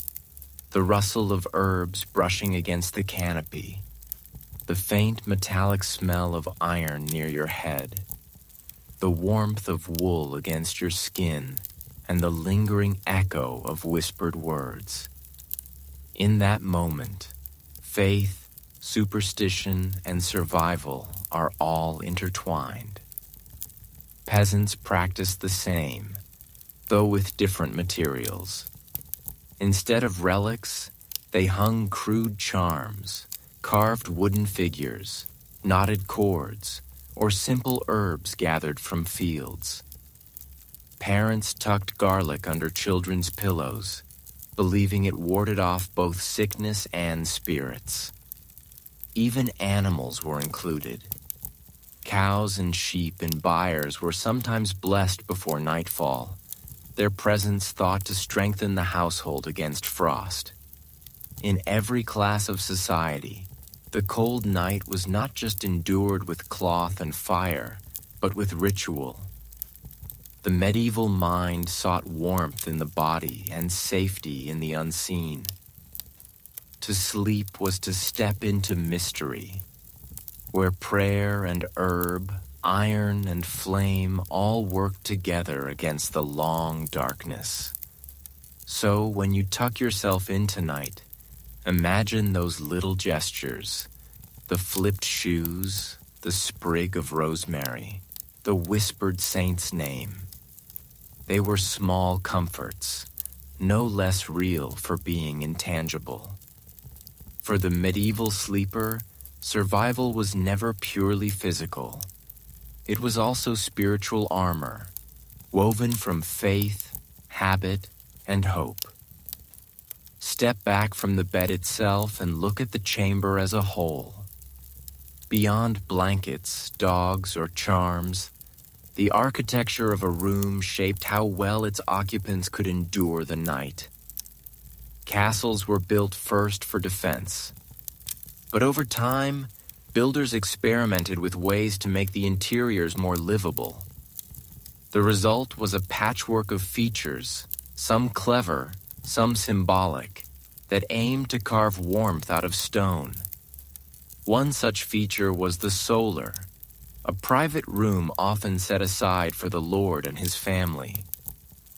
Unlike the cavernous Great Hall, the solar was smaller, higher in the building, and easier to heat.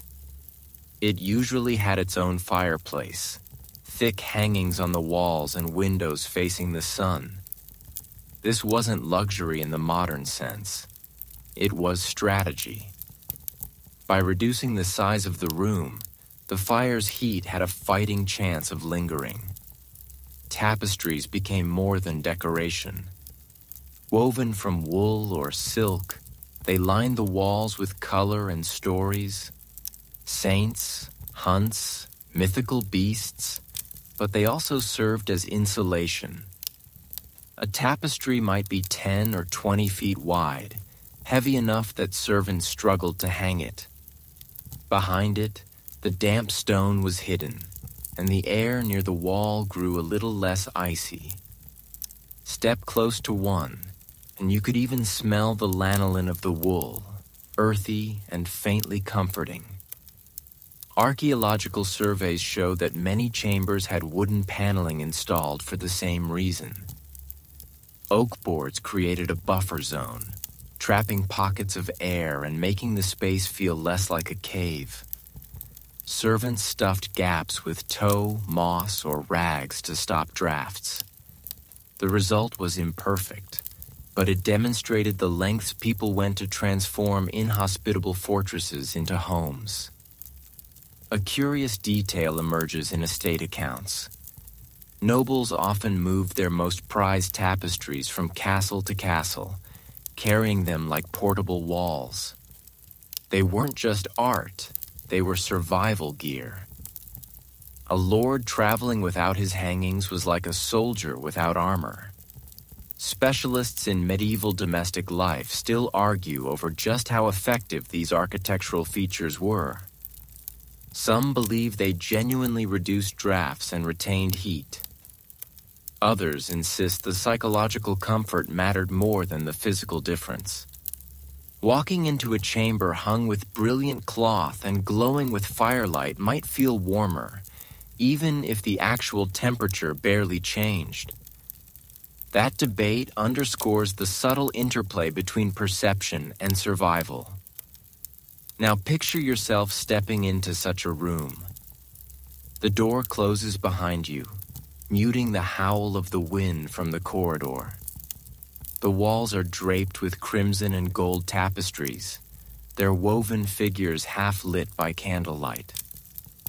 The fire flickers in a carved stone hearth, smoke twisting upward. Above you, the timber ceiling seems lower than in the great hall, the space more intimate. It is still cold. You see your breath in the air, but less hostile than the open chambers below. The sensory impression is layered. The rough weave of tapestry beneath your hand, the faint smell of wool mixed with smoke, the sound of fire snapping against oak logs. You can almost believe this room is a refuge, though the cold lurks just beyond the hangings. Peasants mimicked the same strategy in simpler form. Instead of woven tapestries, they plastered or wattle-lined their walls, then hung coarse wool or patched cloth to reduce drafts. A brightly painted cloth with simple patterns might double as insulation and decoration. In their way, peasants also turned bare walls into protective shells, shrinking the space into something habitable. Another subtle architectural trick was the placement of sleeping chambers on upper floors. Rising heat from the great hall below gave at least a slight advantage. Children sometimes slept in lofts above kitchens, where warmth from ovens lingered. The arrangement was less about privacy and more about exploiting every stray degree of heat. And yet, despite all these efforts, the cold never vanished. You could only mitigate, never eliminate its grip. Still, the presence of wall hangings, solar chambers, and wooden panels shows how profoundly people long to transform stone prisons into dwellings. So as you rest tonight, imagine those rooms glowing with tapestries, warmed faintly by fires, softened by wooden boards and bright cloth. They were not cozy by our standards, but they were gestures of defiance. Against the stone, against the frost, against the endless winter night, the medieval household built layers, architectural, artistic, and psychological, to say, this space is ours, and here, at least we will endure. Close your eyes and imagine the smell of a medieval bedroom. It wasn't the lavender-scented idyll of modern linen adverts. Instead, it was a dense stew of odor layered from the moment you walked through the heavy wooden door. To understand how people slept, you have to understand what they smelled, because every breath reminded them of the conditions in which they lived. The first scent was always smoke. Fires burned almost constantly in winter, and without efficient chimneys, the soot drifted back into the room. The walls darkened, the air grew heavy, and the smell embedded itself in the very fibers of blankets and curtains.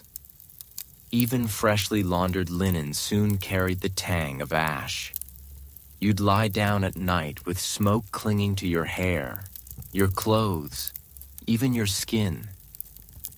Next came the scent of damp wool. Blankets, cloaks, and clothing were rarely truly dry in winter. Moisture crept through stone walls, condensed on surfaces, and soaked into textiles. Wool holds that damp smell stubbornly earthy, lanolin-rich, faintly sour.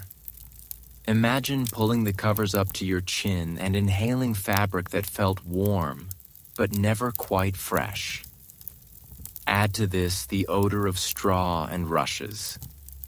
Floors were covered with them, beds stuffed with them, and they rarely stayed clean. Trampled by boots, soaked with spills, and colonized by mice, rushes turned musty quickly.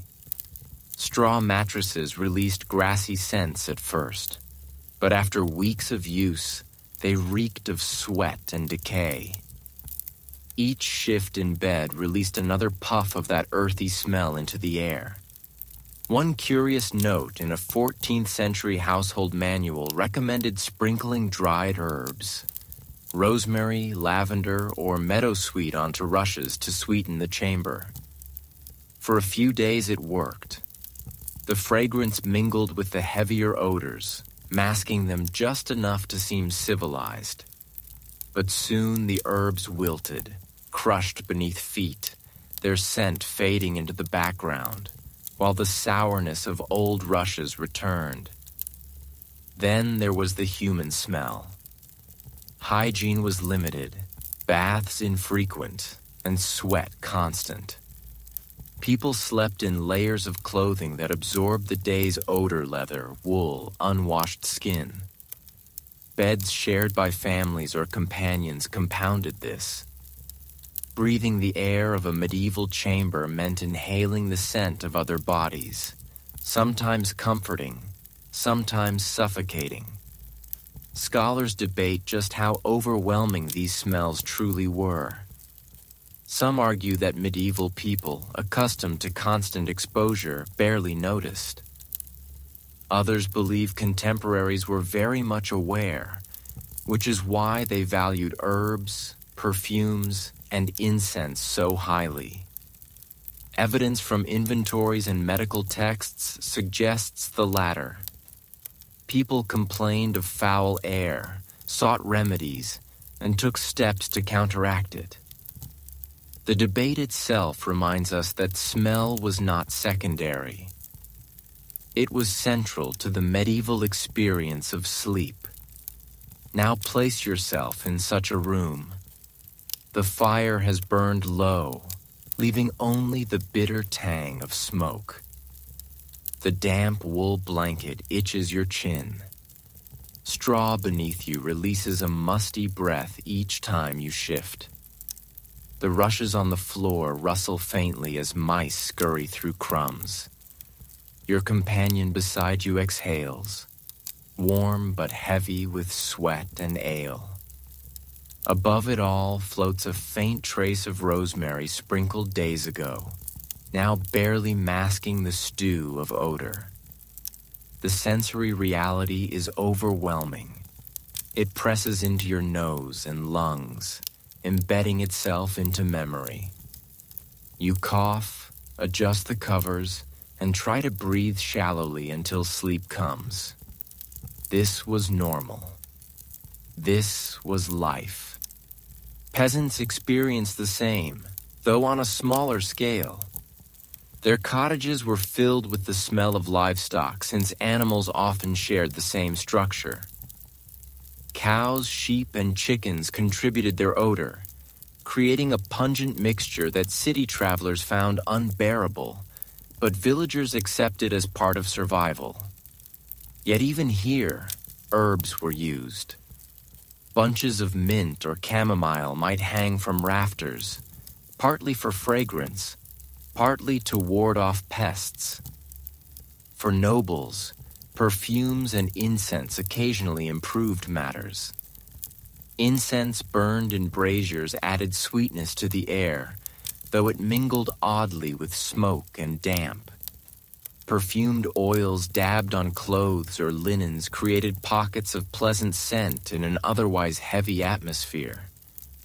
But even the richest chamber could not escape the fundamental odor of medieval life.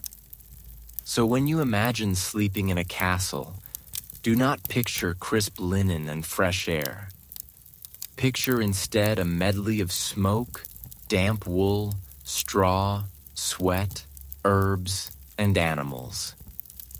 Every night, every breath reminded you of where you lived and what you endured.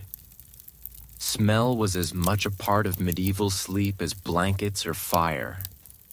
And perhaps over time, the very familiarity of those odors brought a kind of comfort. To breathe smoke and wool and straw was to breathe home. For the medieval sleeper, scent was not only inconvenience, it was identity woven into every night's dream. After the smoke, damp wool, and musty straw, another force helped medieval people survive the night food and drink.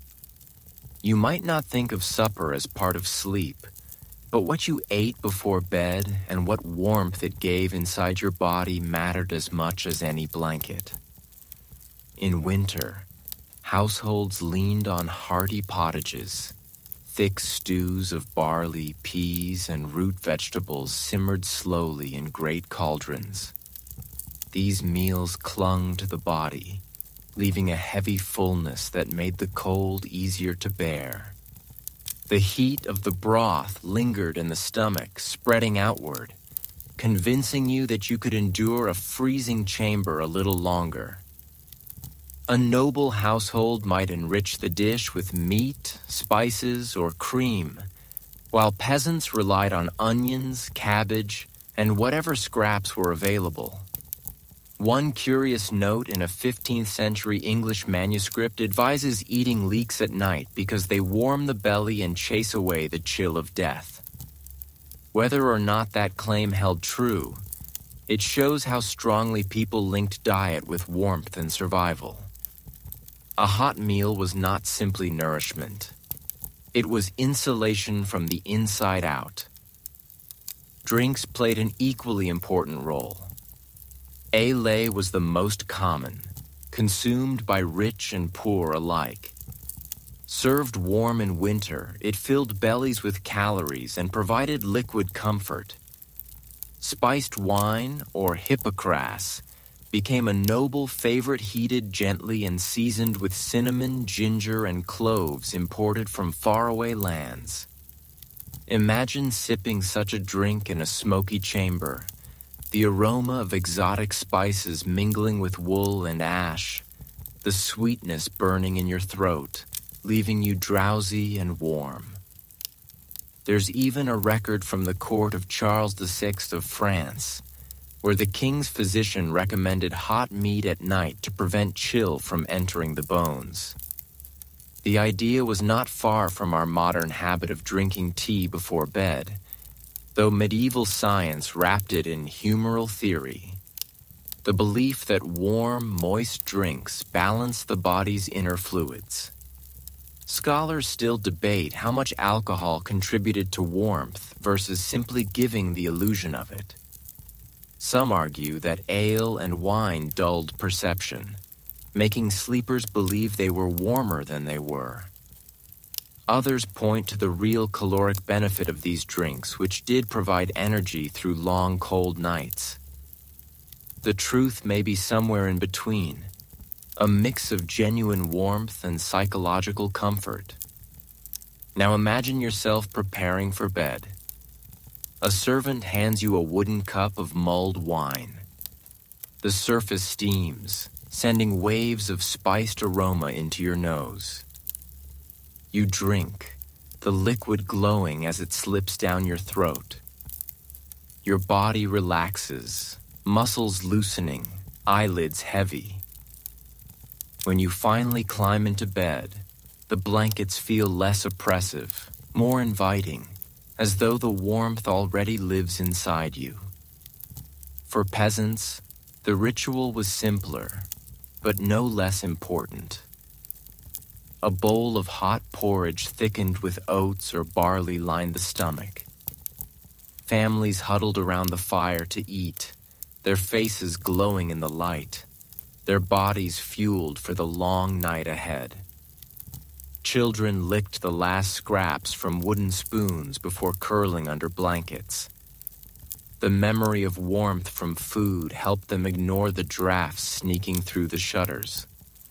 A curious folk belief held that garlic eaten before bed prevented frostbite. Whether this was because garlic genuinely improved circulation or simply because it was warming to the palate, the habit endured. Farmers in cold regions sometimes chewed cloves of garlic before lying down, the pungent scent filling the chamber as strongly as smoke or wool. The sensory world of medieval bedtime food is vivid. The bubbling cauldron, the hiss of wine heating over the fire, the smell of herbs and spices mingling with damp rushes, the heavy weight of stew in the stomach. Every flavor was part of the fight against cold. So when you think of medieval sleep, do not separate it from the supper that came before. Food was fuel, warmth, and even a form of medicine. Without it, the cold was sharper, the blankets thinner, the night longer. With it, the body endured. Every spoonful, every swallow, was another layer of defense, an inner blanket, invisible but essential, against the freezing stone around you. Think now of the most vulnerable people inside a medieval castle, the children and the elderly. Their bodies, less resilient to cold, often bore the brunt of winter's cruelty. If a healthy adult knight or servant shivered through the night, a child might wake blue-lipped, and an old woman might not wake at all. Survival for these groups depended on extra care, communal support, and sometimes sheer luck. Household records from noble families show that children were rarely given their own chambers. Instead, they slept in nurseries close to the warmth of kitchens or clustered with servants. Young pages and squires destined for knighthood often bunked together in crowded rooms, their laughter and chatter muffled by blankets at night. The logic was simple. More bodies meant more heat. Babies especially were swaddled in layer after layer of linen and wool. A cradle stood near the hearth, or in some cases directly inside the bed of the mother where her body heat shielded the infant from the freezing air. One poignant account from a 14th century chronicle describes a noble child laid by the fire in a wicker crib wrapped in furs and covered with a canopy. The detail suggests the lengths families went to protect their youngest. Yet even so, illness and cold claimed many lives. Medieval parents lived with constant fear that winter might take a child in the night. The elderly faced similar perils. Frail bodies produced less heat and tolerated fewer drafts. In peasant cottages, grandparents often slept closest to the fire, while younger adults accepted colder spots. In castles, aged relatives were placed in smaller chambers, or even moved into kitchens during the coldest months. A curious letter from Burgundy tells of an elderly matron who insisted on sleeping in the bakehouse, arguing that the oven's residual warmth gave her a second youth. Medical texts of the period often advised special measures for the old and young. Physicians recommended heated stones wrapped in cloth to be placed at their feet, or mulled drinks to fortify the humors. They warned that sudden chills could extinguish the flame of life, a vivid reminder of how vulnerable these groups were. Historians continue to discuss whether medieval families treated children and elders with extra indulgence or simply folded them into the same survival strategies as everyone else. Some argue that the emphasis on protecting them reflects deep compassion. Others point out that mortality rates remained high, suggesting limits to what families could realistically do. The tension between care and inevitability shaped how people viewed age and childhood. Now imagine the scene of a winter's night in a peasant cottage. A baby lies swaddled tightly, his tiny face barely visible. A grandmother snores softly by the hearth, the faint glow of embers painting her cheeks red. Parents tuck cloaks over both, ensuring they receive the warmest spots. Children crowd together on a straw mattress, giggling until exhaustion silences them. The chamber smells of porridge, smoke, and wool. But the warmth of family togetherness lingers. In a castle, the image is different, but no less vivid. A nursemaid rocks a cradle near the fire, humming softly, while a child whimpers against the chill. Upstairs, an elderly noblewoman insists her bed curtains be drawn tight, while a servant places hot stones at her feet. She mutters prayers, clutching a rosary, fearful of the cold's creeping hand. In both worlds, the youngest and oldest require the most attention, and sometimes even that isn't enough. The sensory detail is striking, the crackle of logs as they're added to the fire, the soft rustle of swaddling cloth, the wheeze of an old man adjusting under blankets. You feel the fragility in the air as though the cold waits for a moment of weakness to strike. So, when you think of medieval sleep, remember that it was not equal for all. Children and elders carried the heaviest risks, their survival dependent on the warmth provided by others. In those long nights, every blanket, every ember, every whispered prayer mattered. They remind us that medieval sleep was not only about individual endurance, but about community.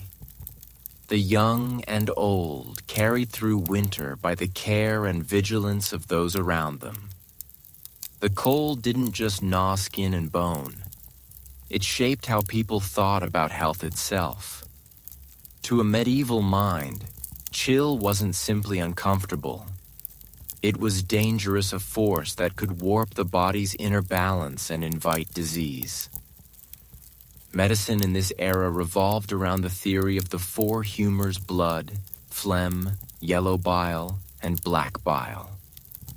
And physicians believed temperature played a vital role in keeping those fluids in harmony.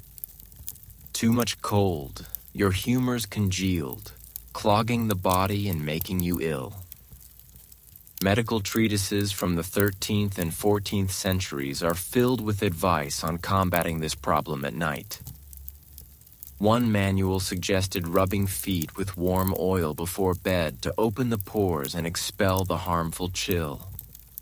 Another recommended drinking heated milk with honey, claiming it soothed the stomach and kept the humors from turning sluggish. Physicians viewed warmth as medicine in itself, prescribing heat in every form: food, drink, clothing, and even proximity to others. There's a fascinating record from a French surgeon who warned that sleeping in damp chambers could breed melancholy by chilling the black bile. He advised hanging tapestries not for beauty, but for medical necessity. Imagine being told by your doctor that failing to decorate your walls properly might make you depressed. It shows how deeply climate and medicine were intertwined. At the same time, folk cures flourished. Some people believed rubbing garlic or onion on the soles of the feet before sleep prevented chills from entering the body. Others tied charms of wool soaked in wine around their wrists. A curious prescription from an English herbal advises keeping a live rooster in the bedroom to draw away the frost from man. Whether anyone truly slept with a squawking chicken nearby is uncertain, but the belief reveals just how desperate people were for remedies. Modern scholars still debate how effective medieval health practices against cold really were. Some argue that oils, heated drinks, and herbal remedies did provide modest relief, easing circulation and offering psychological comfort. Others insist most of these treatments were symbolic, offering little real benefit beyond placebo. The disagreement continues. But what's certain is that people believed wholeheartedly in the power of these nightly rituals. Now imagine yourself preparing for bed under such advice. You sit by the hearth while a servant massages warm oil into your feet, the smell of rosemary filling the chamber. You drink a small cup of heated wine sweetened with honey and feel it coat your throat. A sprig of garlic rests near the bed, pungent and strange, meant to ward off frost. You climb into bed, convinced that these remedies will keep your humors balanced until morning. The sensory experience is intense. The slick warmth of oil on your skin, the sweet tang of honeyed wine, the acrid bite of garlic in the air. Every detail reminds you that sleep was not only a battle against discomfort, but a medical practice. A nightly therapy against the threat of imbalance. Peasants, too, had their own remedies. Women brewed herbal teas of nettle or chamomile for children, believing the warmth prevented coughs. Men wrapped their legs in wool soaked in vinegar to keep circulation strong. In cottages, these practices blurred the line between superstition and science. But they gave people agency in a world where illness often felt inevitable. The irony, of course, is that many ailments came from the very strategies used to combat cold. Fires filled lungs with smoke, heavy blankets triggered joint pain, and oily ointments collected dirt. Yet to medieval minds, these were minor costs compared to the greater peril of frost seeping into the body. Better to cough in a smoky room than freeze in a clean one. So, when you picture medieval sleep, remember it wasn't just a matter of enduring discomfort. It was wrapped in theories of health, remedies both strange and familiar, and a constant anxiety that cold might tip the balance of life itself. Every night was a medical event. Every blanket and herb a prescription, every ember a treatment, and to drift into slumber was to trust that these efforts were enough to carry you through until morning. Even with fires, blankets, herbs, and charms, there were nights when none of it was enough. Step into a castle chamber at the height of winter, and you might see something uncanny frost blooming on the inside walls. Imagine lying in bed and noticing a delicate lace of ice tracing the stones, or waking to find your wash basin frozen solid, the water inside turned to a glassy block. The cold didn't stay politely outdoors. It invaded, decorating rooms with its own cruel artistry. chroniclers record moments when entire households woke to frost on their bed curtains. One noble woman wrote in a letter that her canopy glittered as though sewn with silver, meaning the moisture from her own breath had crystallized overnight. To us, it sounds poetic. To her, it was miserable proof of how inhospitable even a well-furnished chamber could be. Archaeological evidence supports these accounts. In certain preserved castles, faint salt streaks and moisture stains suggest how water condensed on walls and floors. Without insulation, warm indoor air met freezing stone, and frost took hold. Servants scraped ice away in the mornings, only for it to return each night. A curious anecdote survives from Scandinavia. In some halls, icicles formed on rafters indoors, dripping onto unlucky sleepers below. Servants hung cloths to catch the meltwater, a primitive solution to an unnerving problem. Imagine drifting off and hearing the faint crack of ice above, wondering if a shard would fall onto your bed. Scholars still discuss how common this phenomenon was. Some believe frost indoors was typical only of Northern Europe, where winters were harsher. Others argue that even in temperate regions, poorly heated stone chambers easily reached freezing temperatures. The truth may be both. Severity varied by region, but the risk of waking to ice inside your room was never far away. Now put yourself in that situation. You wake in the dim gray of dawn, breath fogging in the air. The bed curtains are stiff, edged with frozen crystals. When you reach for the wash basin, your fingers touch ice instead of water. Your joints ache from the cold, and the thought of leaving the covers feels like punishment. The sensory detail is vivid. The sharp sting of frozen fabric against your skin. The brittle creak of wood shrunk by frost. The silence broken only by the faint drip of melting ice.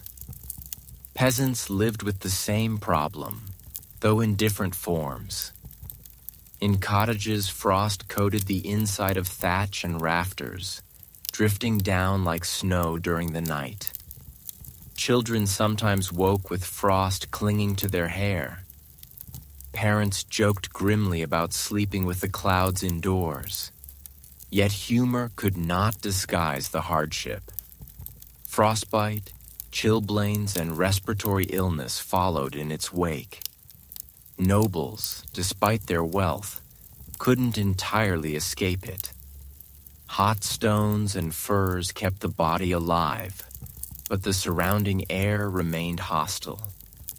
Diaries hint at the psychological toll people spoke of dreading the moment they had to leave bed in the morning, of feeling imprisoned by blankets because the room beyond was too cruel to face.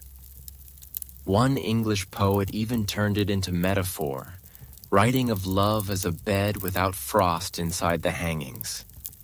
For him, true intimacy meant defying the nightly chill, creating warmth where the world offered only ice.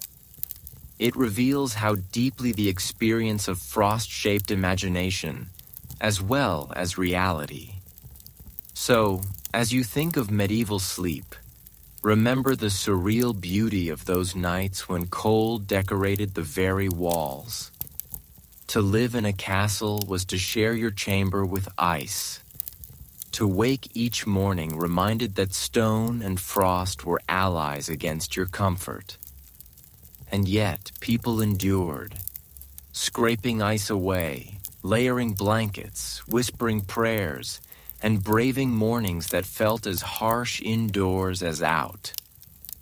Picture yourself not in a castle this time, but on the road, far from familiar chambers. Medieval travel was slow, arduous, and dangerous. And when night fell, the problem of warmth became even more acute. Castles had their fireplaces and tapestries, Peasants had their family hearths, but travelers, pilgrims, merchants, wandering knights had to seek shelter wherever they could find it, and that usually meant inns. The medieval inn was not the cozy picture postcard you might imagine. Instead, it was often a timber structure with a smoky hall, crowded rooms, and beds shared by strangers. Guests might be packed 3 or 4 to a mattress, blankets stretched thin, and privacy non-existent. Still, inns provided one crucial thing: heat. The main hall fire blazed for everyone, and bodies crowded together multiplied warmth. One traveler in 15th century Italy complained that the beds were alive with vermin, but admitted that at least the company of fellow guests meant he did not freeze. Imagine crawling into a straw mattress, squeezing beside 2 strangers, the smell of ale and sweat filling your nostrils. Unpleasant, yes, but at least your toes survived the night. There were odder accommodations, too. Some inns were so poorly equipped that guests slept in stables. At first glance, this seems degrading, but travelers sometimes preferred it. Horses and cattle radiated warmth, and a stable packed with animals could be far cozier than a drafty upstairs room. Pilgrims on the Camino de Santiago occasionally wrote of choosing stalls on purpose, curling up against hay bales with livestock, their breath mingling with the animals. The odor was strong, but the heat was undeniable. In more rural areas, hospitality followed older traditions. Villagers were expected to open their doors to travelers, especially pilgrims or those carrying religious tokens. A peasant family might offer a spot by the fire or space on a straw pallet. Warmth here came not from luxury, but from generosity and closeness. You'd sleep shoulder to shoulder with strangers, listening to the crackle of a humble hearth, the smell of stew still lingering in the rafters. A curious record from a 14th century French town describes communal inns, where long wooden platforms were laid out covered in straw and dozens of travelers lay side by side, men and women alike. The idea of strangers pressed together might unsettle us today, but then it was normal. Shared warmth outweighed any awkwardness. Scholars discuss whether such inns offered more comfort than castles. Some argue yes, though crowded and unhygienic, they retained warmth better than vast noble chambers. Others point to the dangers: lice, fleas, theft, and suggest that castle life, for all its cold, at least offered safety. Both perspectives are valid. For the weary medieval traveler, survival often meant choosing between cold isolation and crowded discomfort. Now, imagine yourself in one of these inns. You enter the hall, greeted by the roar of voices and fire. The smell of ale, smoke, and roasted meat envelops you. A space is cleared on a straw pallet, and you squeeze in beside strangers. The floor creaks, dogs bark, mugs clatter, and yet the warmth of the crowd makes your limbs relax. Later, when the hall quiets and snores replace laughter, you feel the heat of bodies pressed close, the embers glowing faintly in the hearth. It is not comfort as you know it, but it is enough. The sensory details are striking: the scratch of straw through thin linen, the heavy scent of sweat and smoke, the rhythmic breathing of a dozen sleepers. You shift, trying not to disturb your neighbor, and eventually the murmur of the inn lulls you into a shallow but necessary sleep. Even nobles face this reality when traveling. Royal progressions required armies of attendants, and inns overflowed quickly. Records describe monarchs lodging in monasteries or commandeering entire households for their retinues. But even kings could not escape the fundamental challenge. Warmth was scarce, and the road stripped away layers of privilege. So, in the tapestry of medieval sleep, remember the traveler. For him, each night was uncertain, each bed a gamble. Would it be a flea-ridden pallet, a stable with horses, a stranger's cottage floor, or if fortune smiled, a monastery guest hall? Wherever it was, the same goal remained, to trap enough warmth to see another dawn. Every household found ways to endure, but not everyone succeeded. The medieval world left behind stories, half history, half legend of those who faced nights so cold they became the stuff of cautionary tales. To sleep in a castle was to fight an invisible enemy, and sometimes the cold won. One grim chronicle from the 13th century tells of guards posted on a castle wall in Flanders who froze at their posts during a bitter winter siege. By dawn, their comrades found them still upright, spears in hand, bodies stiff with ice. The chronicler noted it not as tragedy, but as proof of winter's cruelty, as though the cold itself were a weapon of war. Imagine the eerie sightmen transformed into statues overnight, their watchfires long extinguished. There were softer, more personal tales as well. A letter from a noble woman in Burgundy recounts how her cousin, visiting from Italy, trembled all the night and begged for dawn, for he had never known such frost. The man survived, but the story was retold with laughter, mocking him for his weakness, while quietly acknowledging the terror of a night that seemed endless. A curious folk story from Scandinavia speaks of a bride who entered her new husband's castle only to collapse from the shock of the cold chamber. Villagers whispered that she had been cursed by the ice spirits of the north. Whether she died from illness or simply from exposure, the tale lived on as a warning.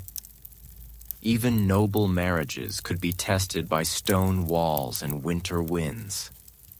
Scholars remain divided on how literally we should take these accounts. Were they exaggerated for drama, turning ordinary hardship into legend? Or do they reflect real devastating losses to frostbite and hypothermia in an age without insulation? Some believe chroniclers inflated stories for moral lessons, while others see them as accurate records of a climate harsher than ours today. Now imagine yourself hearing such tales in a great hall. The fire burns low, shadows dance on the walls, and an old retainer tells the story of a knight who perished in his sleep because he trusted too few blankets. Children listen wide-eyed, clutching their cloaks tighter. These stories serve not only as entertainment, but as warnings. Take the cold seriously, or it will take you. Even travelers' accounts sometimes carried this tone of caution. Pilgrims wrote of companions lost on mountain passes, their bodies discovered in spring, curled as if still asleep. Soldiers on campaign described comrades who never rose from their bedrolls, their cloaks stiff with frost. The line between sleep and death blurred too easily when temperatures dropped. The sensory details of such nights are chilling. The sting of frost on bare skin, the numbness creeping through fingers and toes, the dread of closing your eyes and not opening them again. To lie down in a freezing chamber was to gamble. Blankets, fires, and prayers were the stakes. Survival was the prize. But alongside these grim tales, there were also stories of endurance. Peasants boasted of winters survived in humble cottages where closeness and fire kept families alive. Nobles celebrated hunts and feasts in midwinter, proof that their wealth conquered the season. For every account of loss, there were voices declaring resilience, framing survival itself as a kind of victory. Perhaps that is why legends of freezing nights persisted. They reminded listeners that castles, for all their strength, were not invulnerable. Stone walls kept out armies, but not winter. And in the long, dark hours, even the mightiest lord depended on blankets, fires, and companions, just like the humblest peasant. So, as you imagine medieval sleep, hold both truths together: the stories of those who succumbed to frost and the quiet triumphs of those who endured. Every tale carried a lesson. Respect the night, guard against the cold, and never assume survival was guaranteed. At last, you return to the hearth, the symbol that held every medieval sleeper in its glow. The fire was never just a tool. It was the heart of the household, the boundary between life and death on winter nights. Its light cast shadows across the walls, shadows that seemed to move like guardians, flickering and shifting as the flames rose and fell. To sleep in a castle was to live in a dialogue with fire. You feared it. You needed it. You could not survive without it. The hearth's presence dominated every sense. The snap of oak logs echoed like a heartbeat in the chamber. Sparks leapt upward, leaving faint trails of light before vanishing into the chimney.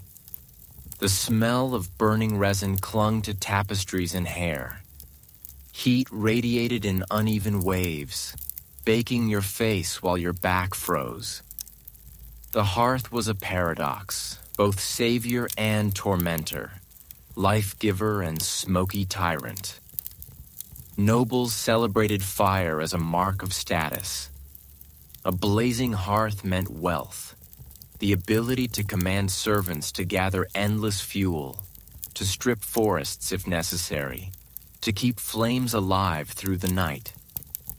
Some households even employed dedicated fire wardens, servants whose sole duty was to ensure that embers never died. To let the hearth grow cold was more than inconvenience. It was disgrace. Yet the poorest also gathered around their humble fires with the same reverence. Peasants squatted on earthen floors, huddled with family and livestock, watching flames lick at rough logs. They laughed, told stories, prayed, and passed bowls of stew. Theirs was not the grandeur of carved stone hearths, but the comfort was no less real. In both castle and cottage, fire drew people together and made sleep possible. A curious account from a traveler in Germany describes villagers circling the hearth and stretching their hands toward it before bed, whispering blessings as though the flames themselves were sacred. They believed the fire carried their hopes into the night, protecting them as they slept. It reveals how practical necessity blurred into ritual. The fire was not only warmth, but spirit, memory, and faith. Historians still wrestle with how much of this reverence was practical versus symbolic. Some argue it was purely survival instinct dressed in custom. Others suggest fire was genuinely spiritual, a force woven into cosmology and daily prayer. Perhaps both are true. Medieval people lived close enough to danger that fire naturally became more than fuel. It became meaning. Now picture yourself in your imagined castle one last time. The bed curtains are drawn, blankets piled high. Outside, the wind lashes the towers. Snow hisses against shutters, and the night presses in with all its weight. But in the great hearth, embers still glow, their faint light slipping through cracks in the curtains. You close your eyes, hearing the low sigh of flames, knowing they are the thin line holding the frost at bay. The sensory experience is complete. The taste of smoke still on your tongue, the weight of wool and fur across your chest, the warmth of a dog curled at your feet, the whisper of a prayer echoing in your head. You drift toward dreams, knowing that sleep in the Middle Ages was never easy, never assured, but always fought for with every trick, ritual, and fragment of warmth available. In the end, castles were fortresses against men, but never against winter. What saved their inhabitants was not stone or steel, but resilience, invention, and community. To survive the night meant layering blankets, sharing heat, burning fuel, and clinging to hope. Against the endless chill of the medieval night, humanity itself became the true fire. Now let the pace soften. Imagine the embers glowing faintly, their light no longer fierce but gentle, like coals resting after long labor. The chamber is quiet, the rush of wind beyond the walls fading to a distant murmur. You feel the weight of blankets, heavy and protective, pressing you down into the mattress. The struggle of cold, the vigilance of fires, the noise of dogs and servants. All of it recedes as though you have drawn a curtain across the world. Your breathing slows. Each inhale tastes faintly of smoke and wool. Each exhale drifts into the still air. The sounds that once echoed boots on stone, shutters rattling, monks chanting, are now memories softened into whispers. The castle itself seems to sleep, its stones holding silence like a promise. Picture yourself safe within your cocoon. The dog at your feet sighs and shifts. The last candle gutters out, and darkness folds around you like another blanket. The cold is still there, yes, but you no longer fight it. You accept it as those before you did, knowing that sleep is a fragile truce with the night. Your body grows heavier. Thoughts dissolve into shapes and colors. The medieval world, with all its chill and smoke, becomes distant, like frost melting in sunlight. What remains is only calm. You are warm enough, safe enough, tired enough. And so the story closes. The hearth flickers, the bed holds you, and the long night carries you gently into dreams. Rest now as they once did, wrapped in quiet resilience. Sweet dreams.